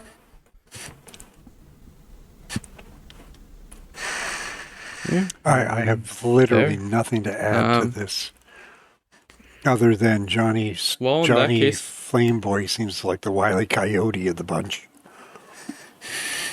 Oh, Johnny Storm's the worst. We'll talk about that more next episode. Next episode. Holy shit, Johnny Storm is Ooh. Oh, anyway, moving on to Tales to Astonish, issue number 35, Return of the Ant-Man. This is technically the first appearance of Ant-Man. Last time was just the first appearance of Henry Pym, who is Ant-Man, or becomes Ant-Man. We have Stan Lee and Jack Kirby again on this one. It's almost like they're the most common duel we'll see for a bit. Dick Ayers on inks, and John Duffy is the letterer here, so we got a different letterer. Yeah, there's not. This is just mainly about Ant-Man, so let's jump right in. I'm gonna tackle this one. Return of the Ant-Man, Part 1. They're like, in a previous issue of this magazine, we brought you the nightmarish story of Henry Pym, a scientist who invented 2 incredible serums. Bill, you'll have to take this, take the summary. Alright. So we get our flashback of the previous story involving Henry Pym, including recycled art assets. And it ends, the flashback ends with Pym deciding to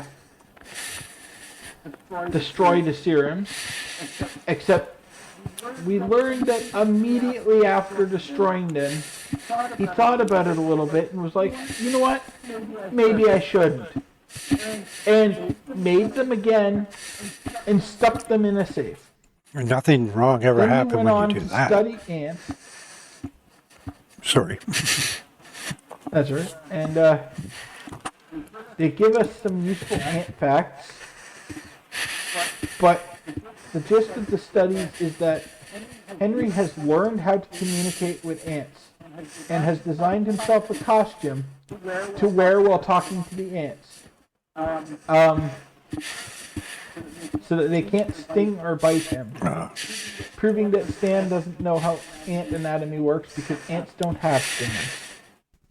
True. We cut over to a group of scientists who have developed a gas to make people immune to radioactivity. That's convenient. The scientists had Pym aiding them because somehow a biologist who studies ants is also a physicist, because Stan wasn't aware there were different disciplines of science. They were just scientists to him. And then we cut over to a nation on the other side of the world, sort of large and on top of Eurasia. And they're being informed that the Americans have almost completed the anti-radiation formula, and their leader, who looks vaguely Khrushchev-y, says that they must notify their agents in the Western Hemisphere at once. And we cut back to the science lab where they were working on the anti-radiation gas, and now a bunch of gangsters who are also communists have busted in, and they're taking all the hostages, all the scientists hostage. This is a little confusing because the entire development of the anti-radiation gas, Russian plot to seize it, and then capturing of the scientists happened over 3 panels. Wow. So they the spies bust in and find Pym in his office, and he tells them that he won't give them the formula, and they're like, fine, we'll just take it from the assistants, and he's like, ha, none of them know the whole formula. They only Joke's on you. part of it. And so the Russians decide to search the laboratory and find it for themselves, leaving Pym completely unguarded. So he puts on his ant studying costume and then gathers some small items he can use to help him by making a catapult that he's mounted on a book. And then he takes his shrinking formula and shrinks and launches himself up to the window with the catapult he built, and crawls out, falls down a wire to the yard, and tries to recruit the army of ants, but he doesn't really know how to talk to them, so the ants all attack him, and he judos them some more, and discovers that his armor can resist ant bites. Good thing. But then he turns up the helmet, and now the ants understand him perfectly, and he forms an ant army. They trap a stag beetle in a hole, because clearly communists weren't threatened enough, so they had to have another hole encounter to fill out 3 panels. Yeah. They couldn't expand on the whole anti-radiation gas Russian destruction plan, but they had room for this. Then he leads his ant army back into the lab, where now the Russians have almost found where the formula is. He unties his colleagues, and then six the whole army of ants onto the Russians, and the Russians bite and sting the crap out of, or the ants bite and sting the crap out of the Russians, and go into their guns and fill them with honey, and so the guns won't fire, and the Russians get stung so bad by the ants that they run away, and all the scientists beat up the Russians. And Pym leads his ants back to the anthill, goes and enlarges himself, and then sits in the office and is like, to be found by the other scientists, and they're fortunate that it turned out well, and they're happy that the free world is safe from the Russians seizing this, and his secret is safe, and he wonders how long it will be until or if he'll ever be forced to become the Ant-Man again. But Stan helpfully informs us that yes, he will next issue, and that's the end. Woohoo! Wow. Yeah, sorry, I had an interruption there, so that's Sorry. why I had to pass the summary off the bill there. But yeah, I really enjoyed this issue. I know I enjoyed this issue the most out of the group here. I rated this one 4 stars. I gave it 2. This issue was... Wow. Yeah, so a fast difference between Bill and I for this one. Issue was... Half the issue was just the same stuff that happened in Ant-Man 1. Again, like fighting with the ants and going into the anthill. They had the whole diversion with the beetle that adds nothing to the story and could have been used to expand what was going on with the Russians. And then the Russians are defeated mostly off panel. Well, let's be fair. Any comic book reader that didn't know what was going on with the Russians by this point doesn't deserve to be told. Yeah, I mean, not so much the general antagonism towards the Russians, but the specific plot to seize or destroy the anti-radiation gas, which we're introduced to. Then we cut to presumably Moscow, and they decide to do something about it. And then we cut back to the lab, and the Russians are there. Literally 3 panels. Well, the thing is, the capitalist scum haven't learned teleportation yet. You know. But no, I had a lot of fun reading this one. But to be fair, we'll see as time keeps going along. I tend to enjoy the antics of Ant-Man more than Bill does anyway. I have a soft spot for Ant-Man. His stories have been There's been quite a few painful ones, but overall I've had a lot of fun reading Ant-Man and the point I'm at so far. So this was really enjoyable to when me. he becomes Giant Man. I'll give them that. To be fair, I don't know why I ranked this one higher than Henry's first appearance, but I think it's just because I had a lot of fun reading this. It just Sometimes it's literally mood. Yeah, it might have just been I was having a really fun time reading when I read this one. So. I mean, my rating on this one is well below the site-wide average. Yeah, I think this one has a pretty good average. It's got a 2.98, and I gave it a 2, so... Yeah, so it's got a 3-star average, essentially, then. Okay. Yeah. So I went higher, you went lower. 1,600 people rated it, and I'm on the low side. Not that anybody asked, but I probably wouldn't give it more than a 2 either. That's fair. I'm higher than the average, so... Well, there's many similarities between this and the film The Incredible Shrinking Man. Right, that is just... Which came first, though? The chicken. Probably The Incredible Shrinking It did. Man. Well, damn. But it just feels like nothing happening in the Ant-Man hasn't happened before in other media. Most of what's happened has happened in this media before. Because literally half the story was Ant-Man 1 again. Just wait until unstable molecules appear. Oh, we've already got them. They got mentioned in the last Fantastic Four story. Yeah, I didn't think it was important enough to bring them up. No, I just mean that, like, wait, it's gonna come into Ant-Man too, so it's gonna be carbon copy again. Well, I don't know if we have much more to say about Journey in the Mystery 35. Short and consequential story, and even like discussions of the Russians as villains, we've already covered. Yeah, so there we go. On that note, let us move over to our last Journey into Mystery issue of the episode, which is number 85, Trapped by Loki, the God of Mischief. Loki's first appearance in this reading order, although the site doesn't say it's his first appearance in general, but I don't know if that's He's just an turned error. up in the Golden Age a few times. So there we go. Not technically Loki's first appearance, just his first appearance in our reading order. So in the Silver Age, essentially. Yeah. I believe he was a minor recurring villain in Venus. So Stan Lee and Larry Lieber writing this one. Jack Kirby on art again, Dick Ayers inking, Ayers and Kirby on cover, and Artie Simic lettering. This one came out in August 1962, so we've reached August now. We might have reached August with the last issue, I forget the look.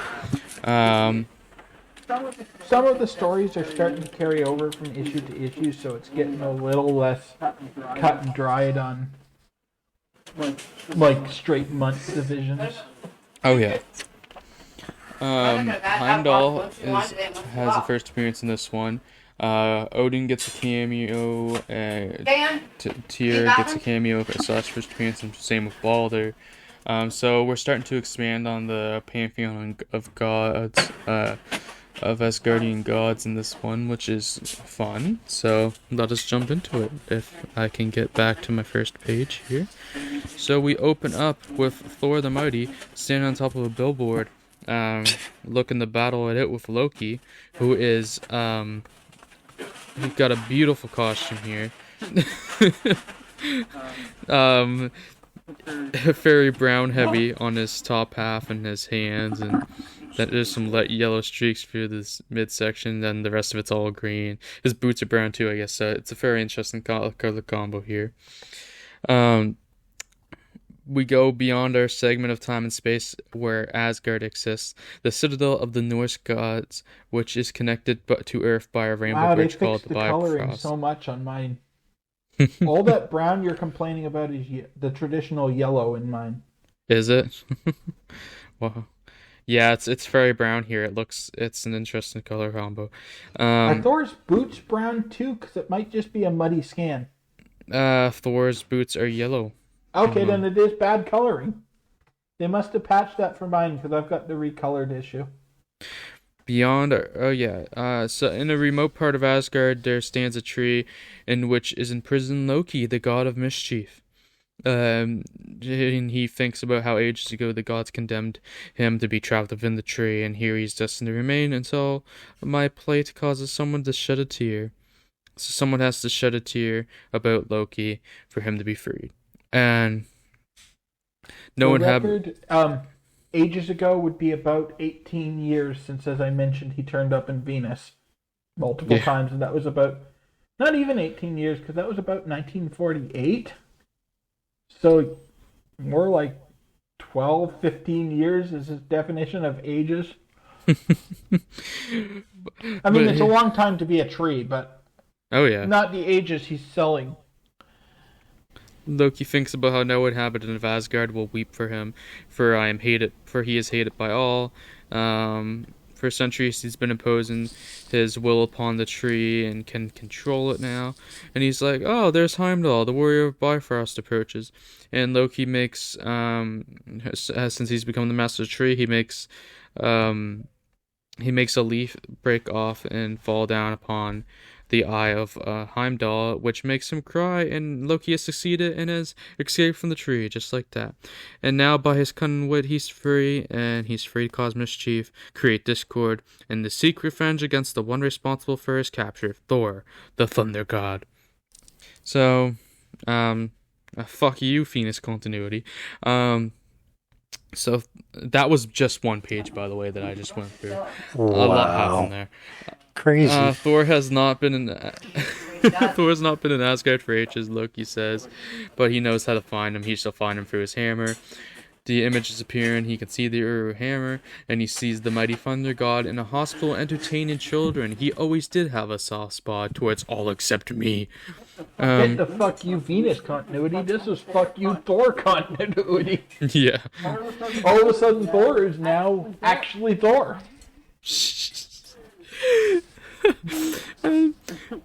Well, now my ancient enemy is in for a surprise. Prepare yourself, Thor, for Loki is coming. And he travels down to Earth by Bifrost, and we see him transform into a normal-looking human. Looking to alter his attire while he searches for Thor, not to give up his, give himself up. And moments later, he reaches the hospital, where he had seen Thor, and he talks to a woman where she's like, yes, Thor was here, bless his heart, he made our children so happy, but he left, and we don't know where he is now. And Loki thinks how he doesn't want to reveal himself yet by conjuring up another image of magic hammer, cause he's like, I know how I'll find him, I'll create a disturbance that will make Thor come to me. Brilliant, classic comic villain behavior. And a few blocks down, we see, from Loki, we see Dr. Don Blake and his nurses are returning from a house call when Loki's disturbance starts up. As we see humans essentially, at least in my version, turn into like negative versions of themselves. Yeah, that's what they say too. Presumably they've just figured out how to draw this and thought it was cool, so they wanted to have an excuse to work it into a comic. The crowd's like, but Jack Kirby was like, yes, fuck yes, finally. But the crowd's like, but how? What could have caused it? And we see Dr. Don Blake there, like, they're under some kind of magic spell. Somehow I must help them. They can't do it as Don Blake, so we see him run away. Hobble away, not run. Yeah, he's actually pronouncedly hobbling in the panel. Kirby captured it very well. Click, thud, oh, click, yes, he does have... Thud, click. Jane looks over and is like, golly, doctor, wait, the doctor's gone. Gosh, Rooney. I actually really like that panel. It is good. So Don Blake strikes his cane against the ground and becomes the mighty Thor once again. And a moment later, they're like, oh, look, it's Thor. And middle of that magic feat, fleshed out the great thunder god is what Loki's thinking. And Thor's like, clear the streets, some sinister enchantment is that word. And Thor's like, if I rotate my hammer fast enough, it will emit antimatter particles. That sounds awfully smart for you to be saying, Thor. That sounds awful bullshit to be happening, too. It's the ultimate hammer of anything. But holy shit, it works. It really is the hammer of Deus Ex Machina. Yeah. Yeah, it's the biggest storytelling device in Switch Up, and it's how they explain everything, and it does work, and the people aren't negative anymore from the spin of a hammer. Cool, okay. The spell is over. We were normal again. Thanks to Thor. What a great performance! You were wonderful. And then disguised Loki comes up. He's like, "Greetings, Thor. It has been a long time, hasn't it?" Thor's like, "A long time." Um, Loki's like, "I see you do not remember me very well. Wait, oh yeah, that is formatted weirdly. Okay, not just me." Yeah, no, it's strange for me. I do love how Loki did not change his face when he went into disguise. Thor's just like, "Who are you?" Nah, he just wore civilian clothes. He's like, "That's a good one." Certainly not my brother. Oh wait, you have a pointy hat. Yes, you are. See, this is where it starts to make no sense. The Don Blake and Thor, Don Blake and Thor stuff, because he goes from acting like Thor the 1 minute to obviously being Don Blake.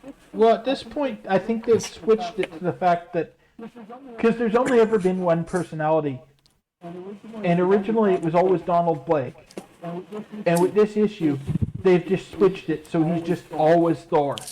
Yeah. Even when he's in Don Blake's form, he's still Thor disguised as Don Blake, and with medical knowledge, because they do maintain the gimmick for a long time that he needs to turn into Don Blake to be good at medicine. That's more pronounced later on that he is still Thor. But his magic hammer can cure anything. Yes, but you have to hit someone with it, and it doesn't cure bludgeoning damage. And it doesn't cure cancer, as Jane finds out later on. But anyway, ouch. I see. But you're not better. But I mean, I know how that Thor run went, so it's not on you. Thor's like, "I see you do not remember me very well. Perhaps this will refresh your memory." He gets his Loki costume on. It's like, "Now do you recognize me? No. The god you imprisoned? The god who is your eternal enemy and who has come to Earth seeking vengeance? Loki!" So Thor recognizes him. I do like how it's very in character for Loki to pronounce himself to be Thor's eternal enemy. While Thor's looking at him like, "Who the fuck are you?" We go to part 2 of the story of the vengeance of Loki. Loki, the Norse god of mischief, thinks Thor. It's like this kind of goes back into Don Blake again. He's like, "According to the ancient legends, the most cunning and wicked of the gods." That's not talking as Thor. That's talking as Don Blake right there. Yeah, I don't think they figured out which personality they want yet. No, they keep switching, and it makes it kind of painful at times. But Loki saves this issue for sure. Loki's like, "I challenge you to battle," and the crowd's like, "Oh, this guy must be nuts." And Jane's like, "Loki, a lovely name, and he seems so dashing and romantic." Or at least it's someone that's drawn like Jane. But we know Jack Kirby and woman don't necessarily mix along. He's in the nurse costume, so it probably is supposed to be Jane. Loki's like, "Come, Thor, let us battle in the air above these insignificant mortals." And he makes a carpet turn into a magic carpet, and it floats up in the air. Thor follows. Loki's like, "My plan's working." And being superhuman like myself, Thor cannot be conquered by magic alone, but there are other ways. And he positions him into a way where the sun's rays reflect off his hammer and pass into his eyes every time he moves the hammer or whatever. So the blinking reflection puts Thor under the power of suggestion. So Loki has hypnotized Thor. One of the few times where they've actually managed to draw the fact that he has to spin his hammer to fly. Yes, he does. They usually just have him flying, holding the hammer. But this is one of the few times where he's actually spinning it to fly. Like he's supposed to. Yeah. Thor says how he needs sleep, but that's not going to get to happen right now. Loki says how Thor is in his power and must obey him, and Thor's like, "I must obey you." Loki says thinks how he has triumphed and he's going to have his revenge. He's going to use Thor as his instrument for creating mischief. And he tells Thor to descend to the earth. and they go over to some. They go over to. They go over near a stream, and Loki realizes he must get Thor's hammer away from him. So he commands Thor to give him the enchanted hammer, but Thor has enough will left to be like, oh, the magic weapon will never be risked for me. But then Loki's like, fuck it, just throw it into the water. He's like, there's a sea beast, you need to throw your hammer at it. And he tricks Thor into throwing his hammer into the water. But then an instant later, the hammer comes back to him, and Loki's like, oh, I forgot, the hammer's greatest power. Whenever Thor throws it, it returns to him. Which the accuracy of how it returns to him isn't always 100%, as we'll see in later instances. So Loki's like, I have an idea. I'm gonna conjure up another Thor so he can hand the hammer to himself. Okay. How the fuck does this Okay, work? I've been hypnotized. I want to see the hammer come back and smack Thor right in the face, knock him on his ass, knock out a few teeth. Oh. You know, I do. We'll get a similar situation. There is actually a similar situation to that in the last Thor issue I just read. So we'll get to the kind of stuff like that happening. Loki's like, it worked, and he tells Thor, he's like, now go to the yonder house of animals and set free the beast. So go to the zoo and set the animals free is what he's saying. But as they move, Loki's attention is diverted for a moment, and Thor turns back into Dr. Donald Blake. And because he's not Thor anymore, technically, Dr. Donald Blake isn't under the hypnotic suggestion of Loki anymore. Do you see a common thread in these hypnotic stories? And Dr. Donald Blake's like, I must manage to touch the hammer again. No shit. But we see a couple people crowded around the hammer trying to lift it up, and they can't. And they can't budge it at all. And then Dr. Donald Blake's like, let me try. He bends down, picks up the hammer. There's a flash, and again in front of people, blatantly, Dr. Donald Blake turns into Thor, and they still can't figure it out. And they literally are like, where'd that skinny guy go? He's like, I don't know, but look who's holding the hammer now. It's Thor. Now, Loki, we're going to finish our battle. And Loki's like, you've broken the hypnotic spell. I'll give that a bit of a pass, because superheroes are not an established phenomenon yet. Like, if this sort of shit was happening today, I think Batman's going to be a little pissed at you for that. Batman doesn't exist in this world. No, but superheroes do. You know, established superheroes already existed.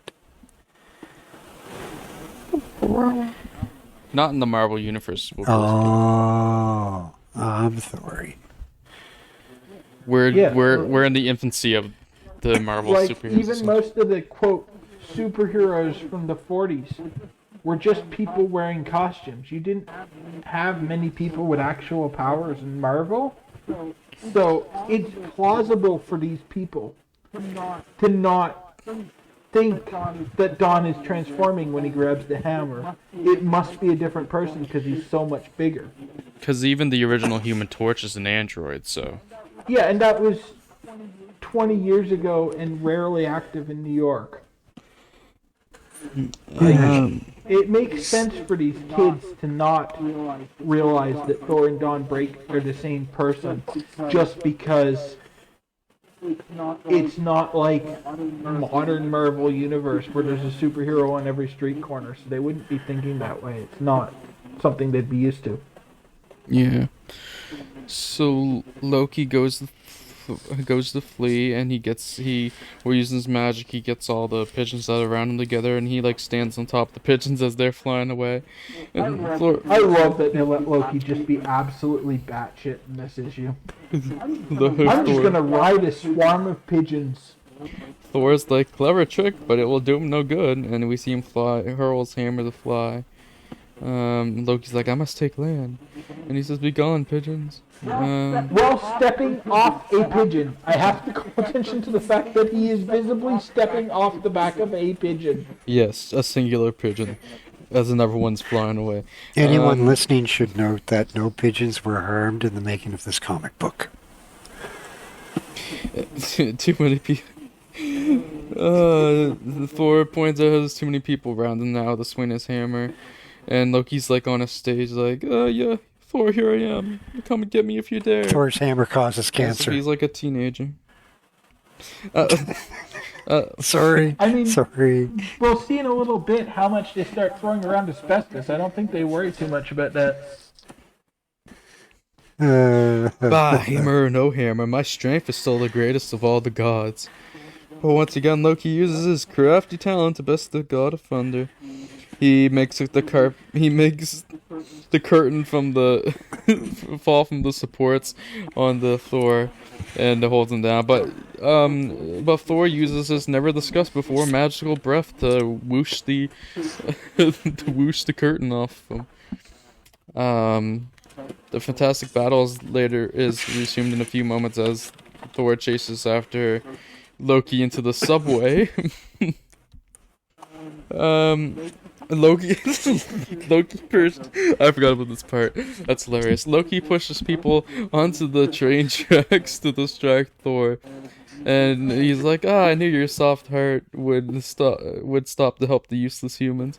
So Thor, instead of quickly throwing like the people onto the train passage way, instead of getting them off the tracks, Thor lays down and holds up the train tracks so the train goes over them. Oh my dear And then Lord. there's a crowd that marvels. There's a crowd that marvels at this. I really thought that when Thor went down at first, that he would just like He do the definitely normal had thing. enough time to just remove those people in a conventional manner. Oh yes, he just went full extra It's a mode. distance that they have normal, non-superhumans saving people in movies all the time. He totally, in fiction, could have done that. But he wanted to hold the train tracks up. Whereas like, nah, I'ma just hold these it's, train it's tracks more up. interesting. It's more visually exemplifies that he's a superhero. Thor's, Yes, and also Thor was just really bored. He's showing off. Thor's like, now to find Loki. He's like, up there, he's brought the winged horse of a Pegasus. gasoline sign. He's brought a winged horse of a gasoline sign to life. Sign that's flying around on it. I don't know if I realized he said that the first time I read this. Oh, Loki is absolutely nuts in this. That's why he's so great. Like, he actually is doing the kind of stuff you'd expect the god of Mischief to do. Loki is running amok. We see him over the Statue of Liberty. He's like, I'll think of a way to defeat Thor once and for all. And meanwhile, Thor's like, those sections of pipe, that's the answer. He throws one of the sections of pipe into the air, and he happens to throw it right around Loki. What a throwing arm. And Loki Directly on Loki's head. Yeah, Loki splashes into the water from this. And Thor dives into the water, so... the legend of according to legend, Loki's magic powers are useless in water. He'll drown unless I rescue him, so Loki I can't wonder swim, if that confirm. will ever come up again. Loki can't swim, confirm. So Thor saves him so he doesn't drown. And Thor's like, I cannot stand by and let anyone perish, even you. So Thor has a hold of him. Loki's like, where are you taking me? Stop, give me a chance to dry myself. And Thor's like, we're going to the Empire State Building, and I'm keeping you wet so you can't use your magic against me. And then they Thor go makes to the Loki wet, confirmed. Oh.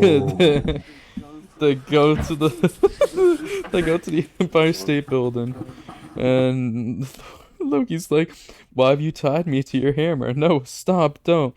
And while tied to the hammer, Loki is thrown, because Thor throws the hammer, and he throws it to Asgard, and then pulls the hammer back to him. And so Loki is dropped off in Asgard, where he is once again imprisoned. So he gets bitch And slapped the all the way hammer- back to Asgard. Essentially. Yep. And so the hammer returns just in time that Thor doesn't become Dr. Donald Blake, which would have been hilarious if he became Dr. Donald Blake on top of the skyscraper. And then last panel here shows a short time later, and Jane's like, imagine the god of thunder and the god of mischief both battling here I on have to Earth go change my before our panties. eyes. I'll be back. How, yeah, essentially, how romantic. It makes our own ordinary life seem so dull, doesn't it, Dr. Blake? Well, it's all in your point of view. And the I end. don't know if you in your art they're pronouncedly flushed, but they certainly are in mine. No, they're not. They have very, very pink cheeks in mine. Oh, that's a shame. Wow. And that's the end of Journey in the Mystery number 85, otherwise known as Loki's first Silver Age appearance. Which is... So Loki, we have to say right off the bat, was definitely brilliant, the best part of this issue. I wish they wrote him like this more, where he's just doing random shit because it entertains him. Yeah. Yeah. I wish so too, because he very quickly is double dipped on and triple dipped on as a villain in this title. So I wish it was more like this. I agree with both of you. I really think they, especially nowadays, Loki's potential is completely tossed away in favor of fan servicing the fangirls. You know, he's just there. You know, a couple of quips. But also, he's the god of mischief. They recast him later to call him the god of evil to get around that fact. But at least at this point, he's supposed to be mischievous, not like full on destructively evil. So the fact that he's just like breaking shit and annoying people really works well. And like, yeah, he might kill a couple of mortals here and there. He doesn't have a problem with it, but he's not setting out with the express purpose of conquering the world or killing everyone or so. He just wants to get back at Thor, and he'll just do whatever he thinks he can do it. Yeah, he goes from god of mischief, the god of evil, the god of lies. It changes up as time goes along. I gave this one 3 stars. I believe you gave it 4. No, I gave it 3 too. You gave it 3 as well. Okay. So we were on the same basis of how we felt about this one, then. I think if I was rating it now, I would have given it 4 because I was really enjoying. Like, when I was reading it, I wasn't paying as much attention to the art as I was when you were describing it. And so I wasn't noticing some of the little jokes in the art, like him stepping off the pigeon. Yeah, this was by far my favorite summary to do so far. This was very fun to just try to get the bullet points of what was happening on each page out, and it kind of I saw some stuff I didn't notice, but I did not realize that he said that the Pegasus came off a gas station sign. That was hilarious. Yeah, that was so good. And I just love the way Thor beats him is by jamming a hunk of pipe over his head and shoulders so he can't move his arms and then throwing him into the lake. Oh, I can't believe the Mets didn't sign him. Come on. Oh, do we have anything else to say about Journey 85? No, I mean, I don't want to go too in depth on Loki's character because it's so fluid for the next little while, but like what we've seen here does not remain Loki beyond, I think, his next appearance. I think he has one more like zany, goofy kind of light appearance, and then he's like, I'm gonna murder every human on Earth. Yeah, pretty much. And Loki goes from I'm like quirky to complete evil real quick. Wow. I mean, I will say both versions of Loki work. Yes. But It depends on your tastes, pretty much. I enjoyed both takes on him, but I definitely wish they had done more with this one just because there are so many megalomaniacal villains that we don't need one more. Agreed. Yeah, it Agreed. would have made him more different for the time Yeah, period. no, I agree. And I think, again, they've introduced a very viable anti-hero. You know, or villain, as you want to, whatever you want to call it. sort of a very viable character for the story, because Thor, and I think it's my biggest problem with Superman and with Captain America, is they are so squeaky clean that it just makes your teeth itch, right? Because there's nothing to them. Their personality is sacrificed because they're good guys. They're grandma and apple pie. Whereas, Thor has all of Thor's faults. Being Thor, he's arrogant and all of that. And Loki is a great sort of counterpoint to Thor. At least, in this story, he's a brilliant counterpoint to Thor. He almost makes fun of Thor for being, the god of thunder. Thor, good boy. Loki's like, yeah, it's just this. Loki's whole purpose is to be a foil to Thor. Yeah. At this point. And I definitely agree with your take on Superman and Captain America sometimes. I will say Captain America gets interesting. He does later, during periods with public dissatisfaction with the U.S. government. Yes, and anytime people are unhappy with the direction of the government, Captain America gets interesting because they start playing with the idea of being a symbol to something you don't necessarily support. Which is entirely fair. Yeah, that is fair. But anytime, like, early Vietnam War era, for example, where it's just rah, rah, rah, yay, America, yeah. He is so one-dimensional and so dull. And I say that as someone that thoroughly enjoys Captain America. Yeah. I'm a Cap fan, too. Yeah, I think... I can say it's not just Captain America, it's Superman as well. And both of them are just so good, it's annoying. Yeah, you need more to your personality than just, I'm a good guy. Yeah, and I don't want to... White meat baby faces don't work. Yeah, I don't want to get too far away from the reality of what was going on in the industry at the time, but they needed a Captain America in the 40s. Right? Yeah. Something to help the American people deal with, the situation their country had been thrown into. So yeah, Captain America was a great propaganda tool in so many ways, and he's like, in the same way that they used, Houston, the film director, to create American propaganda.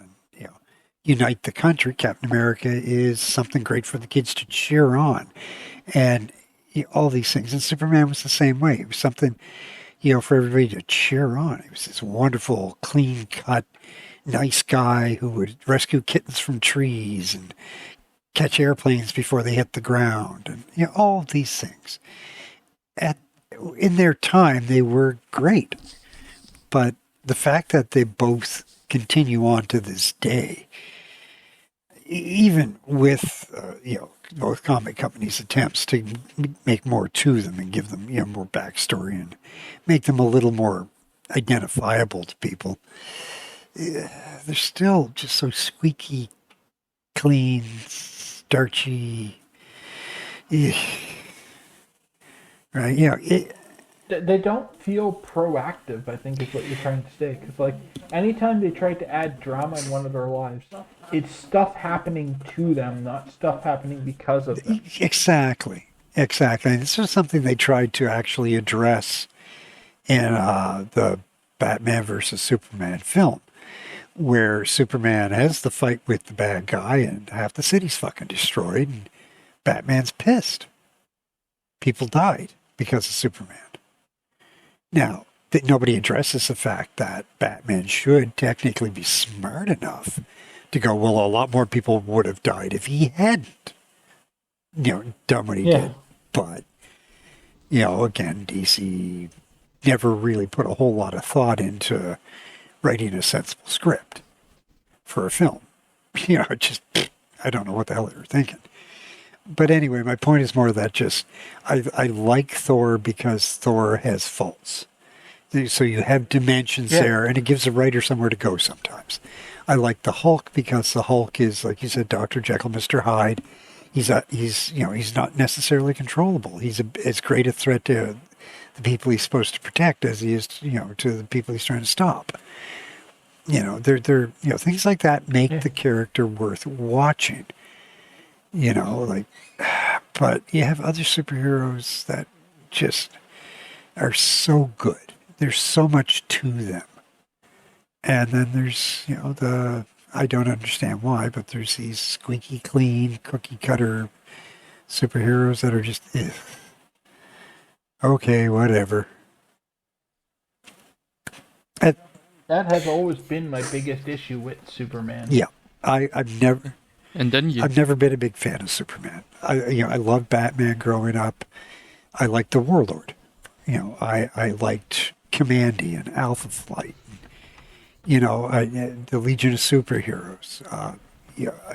There are a lot of titles out there I loved. Most of them were characters whose human side interfered with their super side or something. It wasn't necessarily always outside influences. It was them being the superhero becoming greater than the sum of the parts, but the sum of the parts would occasionally trip them up. And you never really got that with the first Captain America, the first Superman ideas, right? No. It'll be interesting when we get to it, because they struggle with Captain America. Really? He works in Avengers, but trying to figure out how to make his solo title work. They have a bunch of nothing stories with him in the present day. And then they go back and start retelling World War II stories with updated art. And then they make a couple new World War II stories. Yeah. And then they go back to the modern day, but he's fighting Nazis. And they're just, you can tell, they want to have Captain America, and he's working into team-up books where they can do him as like the man out of time. And he can play as a foil to the less pure heroes. Yeah. But they have no clue how to make him work on his own. Yeah. And it's like when I watched, and I have to give Marvel credit where credit is due. They did do a very good job of the Captain America films, right? Be careful with what I'm assuming both of you have seen them, and they're good. But even by the end of the first Captain America movie, wanted to take him into an alleyway and punch him in the face. Marvel credit. It might have been too much for his internet. He's like, holy shit! Just my what timing? God, could you? I have a feeling he was gonna say something about they actually did a decent job of Captain America. But... normal. I assumed he was going into Civil War. The movie. Whereas it's the same with Superman. Now, when they did the Man of Steel film, there is a human side to Superman where he does get frustrated, he does get annoyed, he does do. Yeah, we'll go right into that. So Fantastic Four number 7, which is the last comic we're covering in this podcast. And he tries to be a better person. We're on a trend of each episode becoming longer at the moment, so we'll probably start doing Superman series. We'll change stuff up here probably soon. But we have, of course, Stan Lee and Jack Kirby. It's what makes Man of Steel such a fantastic by Ayers, who helps on the cover, and then Stan Goldberg is the colorist, Supermans and before Artie that. Simek is the letterer. Nostalgia for them. For notable first appearances and stuff, we have Kurgo and Kurgo's Robot. Punch him in the face and then which are notable. Yeah, I mean, I just said notable because they're first appearances, but they're not really notable. But they do actually they do actually come back. I thought they died do in this. actually come. I thought they were done in this too, so I was shocked. They come back in Marvel feature number 11. So there we go. I'm gonna let Bill. I've apparently read it. I'm gonna let Bill take this one when they're ready to tackle it. when they're not being astonished by the fact these shitty villains appear again.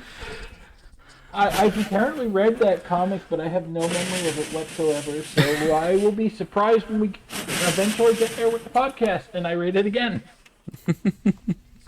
Anyway, this story is called The Fantastic Four in Prisoners of Kurgo, Master of Planet X.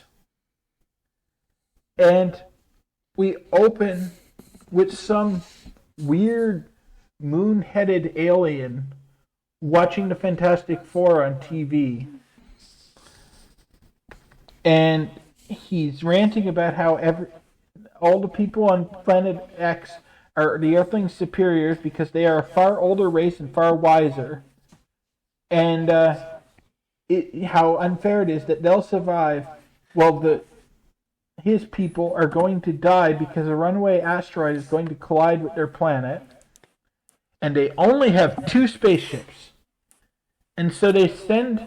So Kurgo, who is this alien we've been introduced to, sends his robot to Earth in one of their 2 spaceships to capture the Fantastic Four, who are desperately trying to get out of a dinner with the governor, but Reed says they have to go. And we have like 4 pages of shenanigans about the dinner with the governor and how even Reed doesn't want to go, but they have to. We get a brief break while NASA notices the alien spaceship coming. The Fantastic Four go to the dinner with the governor while the alien robot lands on the planet, sets up a seeking device to find the Fantastic Four, and tracks them to Washington, D.C. We're now 7 pages in. We're still doing stuff about going to the dinner with the governor. I guess it's supposed to be funny, but it's really not. It's not a hard read, but this is a 10-page comic that they stretched to 20 pages.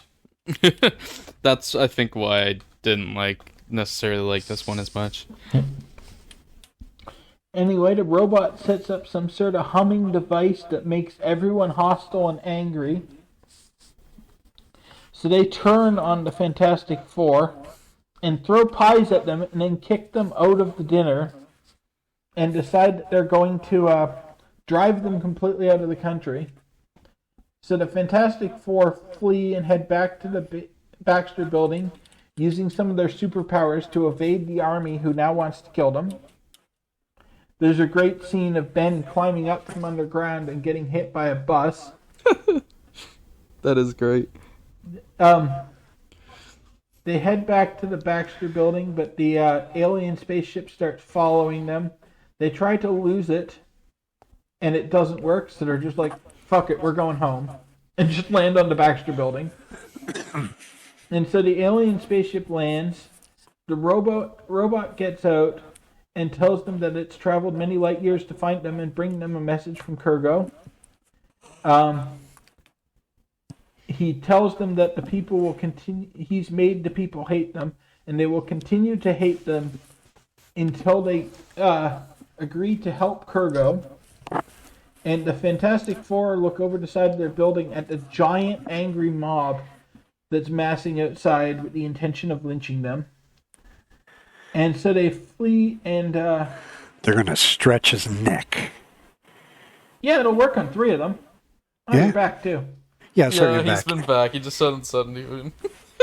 Sorry about that. Yeah, my internet crapped out. I figured it couldn't handle you saying something nice about Captain America.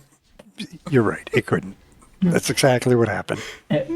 Anyway, they get on the spaceship and fly off to the Planet X, where they learn about the asteroid heading towards it and have the problem that they only have 2 spaceships on the planet, so they can't all evacuate all the people.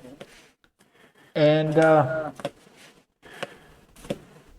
Kurgo basically gives them the choice that they can help everyone flee, or they can stay and also die with Planet X when it explodes. And so they start working on the plot to save everyone on the planet. There's an interlude where they fight with a robot just because they had pages to fill. They start working on a plot. Reed comes up with Pym particles, basically. He just reinvents the wheel. And so he's made the reducing gas. He's literally invented Henry Pym's invention. Yeah, And, it shits on Ant-Man a bit. Yeah. Yeah. And they shrink down all the people of the planet. How And do you that know way he they didn't can just load them all call? onto one spaceship and shoot them off to a new world where Kurgo will be able to release the enlarging gas and blow them back up to full size, and they'll have a different planet that's not being destroyed. And so the Fantastic Four leave on the spaceship that was sent to go back to Earth, and all of the little tiny aliens of Planet X load onto the other spaceship to leave, and Kurgo grabs the canister of enlarging gas and has come up with the theory that when they reach the new planet, he's going to hang on to the enlarging gas, and when they reach the new planet, he'll be the only normal-sized one, so he will be even more the master of all the people and treat them like his slaves because he can destroy them in an instant. And so he's going to take the enlarging gas with him, but not give it to any of them. And the canister is really, really heavy, and he can't get it to the spaceship, and the spaceship leaves without him, and he sits there with the enlarging gas as the planet is destroyed around him. And then Sue asks if Reed is sure the enlarging gas will even work, and Reed goes, "There is no enlarging gas. I just made that part up so they'd agree to be shrunk. Doesn't really matter what size they are if they're all the same size." And that's how it ends, with Reed callously having shrunk an entire people and then lied to them about it, and Kurgo dying because of his own poorly thought out plan to enslave them. Reed Richards, kind of a dick. Yes. And that would have been an excellent 10-page story. Unfortunately, it's 24 pages long, and there is tons of filler in it, which is why there were long pauses while I was recapping that, because I'd have to flip through like 3 or 4 pages at a time with nothing in it. Yeah, it's the best of us. Honestly, I had this issue completely confused with another issue, so when you started talking about the actual like plot of the story, I was like, oh shit, it's this one. Yeah. I had this confused with the one we haven't reached yet, where like Johnny goes into this underground civilization or something like that, and then there's a woman that falls in love with him, but then he comes back. Blah blah blah. That's the one I was confused. Oh, is the one about one of the many underground civilizations? Hmm. Okay, I do have a continuity note for you. Oh, okay. Yeah, I know. I'm almost useful. Will this explain how Kurgo ends up alive again later? No.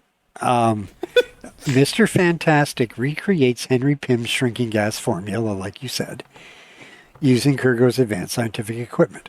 According to Marvel Saga, the official history of the Marvel Universe number 5, Reed Richards is the only other scientist whom the Ant-Man has entrusted with the secret of his reducing formula. Oh, okay, so they gave an excuse how Reed could come up with Hank Pym's life's work in 2 days, or in 24 hours. Yeah, That's actually good that they finally addressed that, because currently it just made Hank Pym look like kind of an idiot. Well, yeah. The thing is, I mean, obviously this probably was sort of a retroactive fix. Oh, absolutely. At the time, But- they didn't even intend for Hank Pym and Reed Richards to exist in the same universe. They're not in the same universe yet, but Reed accidentally does shit on Henry a couple times. Yeah. And continuity note number 2. The aliens on Planet X, and the actual name of their planet, isn't named in the issue, but they are officially named the Xantha, and their planet Xanth is in the official handbook of the Marvel Universe number 12. I think they actually mentioned Xanth again in the future, because I've heard that name before. Yeah, I would. Piers Anthony wrote a series of fantasies, the Xanth books. That's what I'm thinking of, because the name is not revealed in this story, and this is the Xantha's only appearance. Yeah, you're probably thinking of like the Source of Magic and That's totally what I'm thinking of. yeah, Pierce Anthony's The Zance series. Yeah, You that's know, tough. you've read it. I've read it. Obviously, Ryan's not read it. Of course not. Of course not. Not pointing any fingers, Ryan. Especially at you, illiterate bastard. Hey, half of that's true. Okay, so you're a bastard. Whatever. Um, but yeah, no, if you haven't read the Zant series, Ryan, you'd probably enjoy it quite a bit. It's very funny. It's very amusing. Right? It's fun. Now, could either of you answer a question? Possibly. Who's I a can answer a question. You superhero? might not like my answer. Okay, that's fair. I never do like your answers, but because usually they're very personal. Who is the superhero in the red long johns with the pot on his head? What was his name? Oh, Freebush, Surbush. Forbush Man or something. For- It's Irving Forbush. Okay. Yeah, Okay, just check. four Bushmen. I had no idea why that popped into my head, but it popped into my head. It's I- their attempt at Alfred E. Newman. Ah, I got it. He was like the mascot of not Brand Eck. For the Okay. record, Dan, you are probably a fan of what they're terming Brand Eck, Oh, yes. the distinguished competition, as they like to call them. Uh-huh.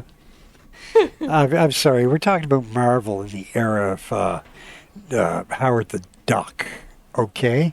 Not their finest freaking hour. Hey, Howard the Duck is Hey. fantastic. Oh, dear God. Don't you? Oh, my head's starting to hurt. Oh, the Don't you- Steve wound. Gerber The is great. wound. I was gonna say, don't you dare shit on the legacy of Steve Gerber. Right. Isn't it Marvel that published Gru as well? I don't. Originally, yeah, I think. Yeah, I think it was originally. Maybe. Dark Horse has it now. Oh, do they? Okay. Anyway, I might as well finish up the little bit of housekeeping Oh, on sorry, Fantastic Four. sorry. This was a 2-star issue. What have we done? The story, a series? I mean, no, I'm just kidding. I gave it 2 stars as well. I give it 1. Okay. That is also fair. This was not a good Fantastic Four. No, it's really not. At least not to me. It was tough to summarize because so much of it was filler. Like, it read easily. I think it only gets 2 stars from me instead of 1, just because it's relatively inoffensive to like read. That I don't feel like I wasted my time necessarily. But there was some fun moments in it and stuff. But like, yeah, Nothing happens. nothing happens really. But it's not like, it's not. I got through it quick enough that I was like, yeah, whatever. And then there's the glaring plot hole at the end. When they all head back to Earth, and Kurgo is dead, and no one has done anything about the hate ray. And Yeah. it's never mentioned again, and everyone's completely back to normal. Really? They just forgot about that once they used it to get everyone to Planet X. Huh.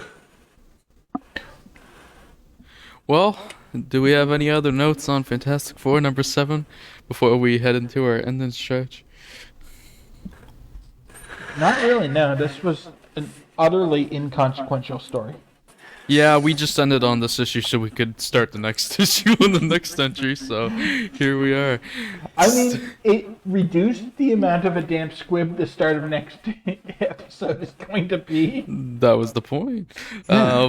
So, speaking of, a little tease of what's to come in the next episode, and actually this will be the first time I tell my co-hosts what we're actually covering next time too. That's good of you. We're gonna shorten a little bit and go 6 entries instead of 7 or 8 this time.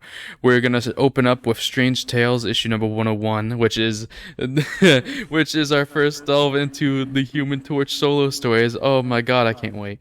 Then we have Tales to Us. The thing that's great about this is Bill is rereading all of this stuff. I might not reread the Solo Torch. Full disclosure. I wouldn't blame you. It's not good. You can. I honestly, I'm planning to do those summaries on the Strange Tales issues because I'm a masochist. So feel free not to reread them. Oh, I know myself well enough to know I'm totally rereading them. Oh, probably. I just am going to complain a lot in the group chat. Tales to Astonish issue number 36 comes after that, where we return for some Ant-Man action. Not as good as the issue we covered this time. Journey of the Mystery issue number 86 is also on the agenda. An interesting Thor story, one that's a bit different than a lot of the other ones we're reading early on here. Strange Tales number 102, so we get 2 Human Torch stories. Thank God for that. But at least we are introduced to an important villain in that story. Then we are going to close on the A and B stories, the full issue of Incredible Hulk issue number 4.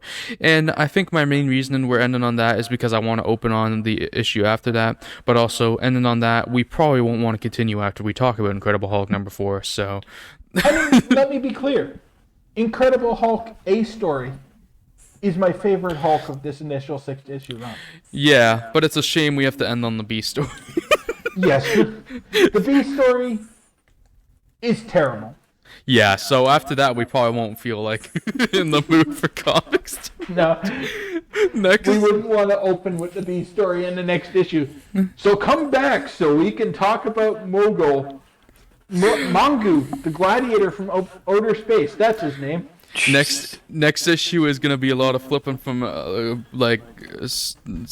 next issue is gonna have a couple entries that are shockingly good, but mostly this is gonna be the first episode that has more stuff that's on the not so good side of things. So it should be an interesting They're episode. all bad except for Thor, which I actually enjoyed.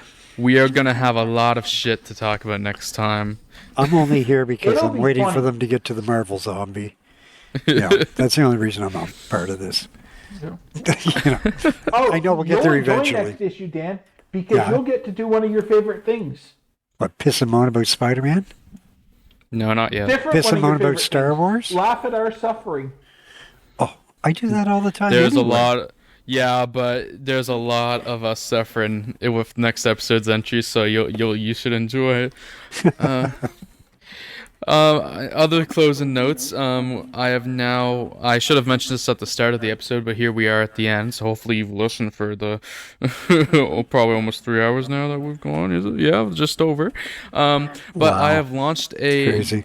I've launched a separate YouTube channel for this podcast now, where the full episodes are going to be uploaded on YouTube, and my plan is to do highlight clips for my main RJ Epic One channel, and then link to the podcast channel. So I will be connecting the podcast channel in my link tree that's on my Twitter and Instagram, RJ Epic One.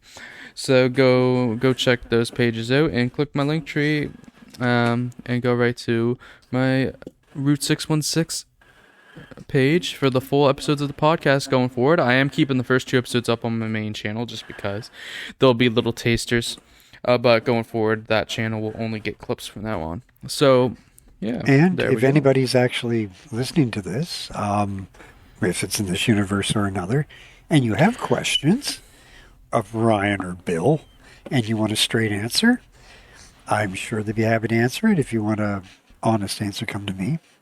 we can Spider-Man give you sucks. we can give you an answer, but it might not be very straight. That's good. That's good. I like that. That is a good one. Yeah, you get the straight answers from me. But yeah, just little things like that. I think if anybody does have a question, feel free to ask. Throw the Yes. question up on YouTube, and one of us will either address it directly or bring it up in a podcast. Yeah, if people have questions, I'll start opening up the episodes with the questions from the audience. So Yeah, we can and dive into some more personal taste questions and stuff like that too, and get to know us more. So Yeah, don't it would feel be interesting to see other people's takes on some different. of our opinions, because I know some opinions regarding Spider-Man are of a contentious nature. Or what he means, that's Bill speak for right. Yeah. And Yeah. like generally when rating these issues, I'm trying to be largely impartial, although I'm sure my relative taste for characters does tint my ratings, because I think that's fair of all of us, though. yeah, Ant-Man Yeah, is it going is. to get probably lower ratings from me than it deserves at times, just because I generally don't like the character, and as much as I try, it is not that enjoyable for me to read Ant-Man stories, but it'll be interesting to get other people's thoughts on those things, and Yeah, maybe start a discussion on whether or not it's actually good or not. yeah. As but, long as you hate the Human Torch as much as us, you're welcome. I mean, anyone who's read Strange Tales Human Torch solo stories hates the Human Torch. yeah, but like I say, if they have a question, it doesn't necessarily have to be Marvel related. But preferably if it is, because otherwise it gets a little harder to answer. But if you also have had any ideas or anything you want to throw at us for when we're doing these reviews that you'd like to hear us talk about as well, Well, yeah, full throw it out there. full transparency to any audience we may have.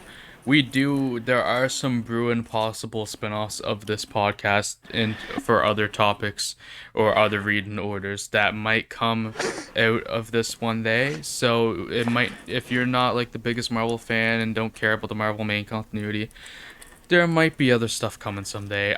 There's one planned possibly that could happen down the line for the Ultimate Universe.